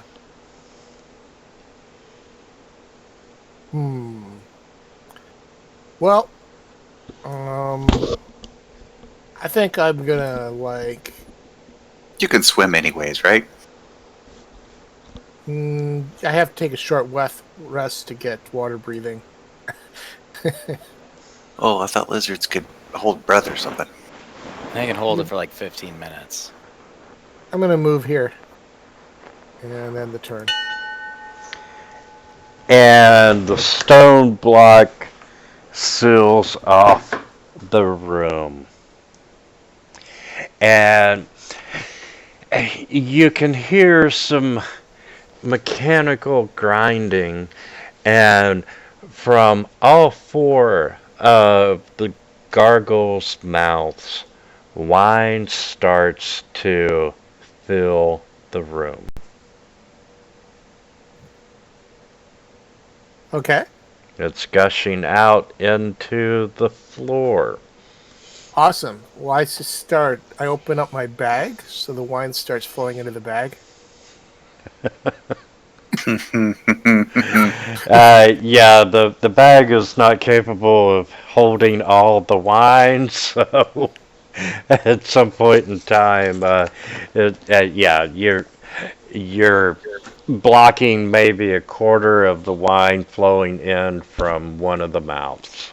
A bag of holding has a weight limit, and he's probably already pretty close to that. He's got like 2 bodies and a flaming skull in there already. That's assuming that it is a bag of holding. I did assume it was a bag of unless it's a bag of devouring, but I did assume it was a bag of holding because he kept putting shit in there. Yes, I had planned for your Yanti encounter to go differently instead of diplomatically. So, to give you a creative method of, dealing with things, I gave him a bag of devouring. Oh, So- I feel bad for the soul of that little girl who was inhabiting the flame skull then. She did try to kill us. And gentlemen, really, you're going to be in this room for a while. This is a great stopping point. Okay. Same time next week. Yeah. All right. Cool. Yeah. All right. So I'm in here with Diego and Moltek. Thinking about just tossing like a darkness spell up on Yep. the light. Everyone else on the other side was that thing I saw in the stairway in the vision. In the wine room. I'm going to wild shape into a crab. I don't know what you guys got planned. I'm gonna Come on. eat Maltec. I think I might take a short rest and get wine breathing. Unfortunately, that's going to. The short rest is an hour. Oh. And really, at the rate that the wine is filling the room, you've got 12 to 13 rounds tops. That is, Okay. if the wine does completely consume the room. How tall is the ceiling? 15 feet. Oh, yeah, there's something at the top, right? Like a Magical skylight or light something? is coming out, right? Yeah, it's the sunlight coming down, and since it's too late for you all to do anything at all about it, the trigger for the trap was the sunlight hitting the plaque when you opened the coffin. All right. Hmm. Well then. Alrighty. That's fine. I wanted to roll a cleric anyway, so. Okay. All right, gentlemen.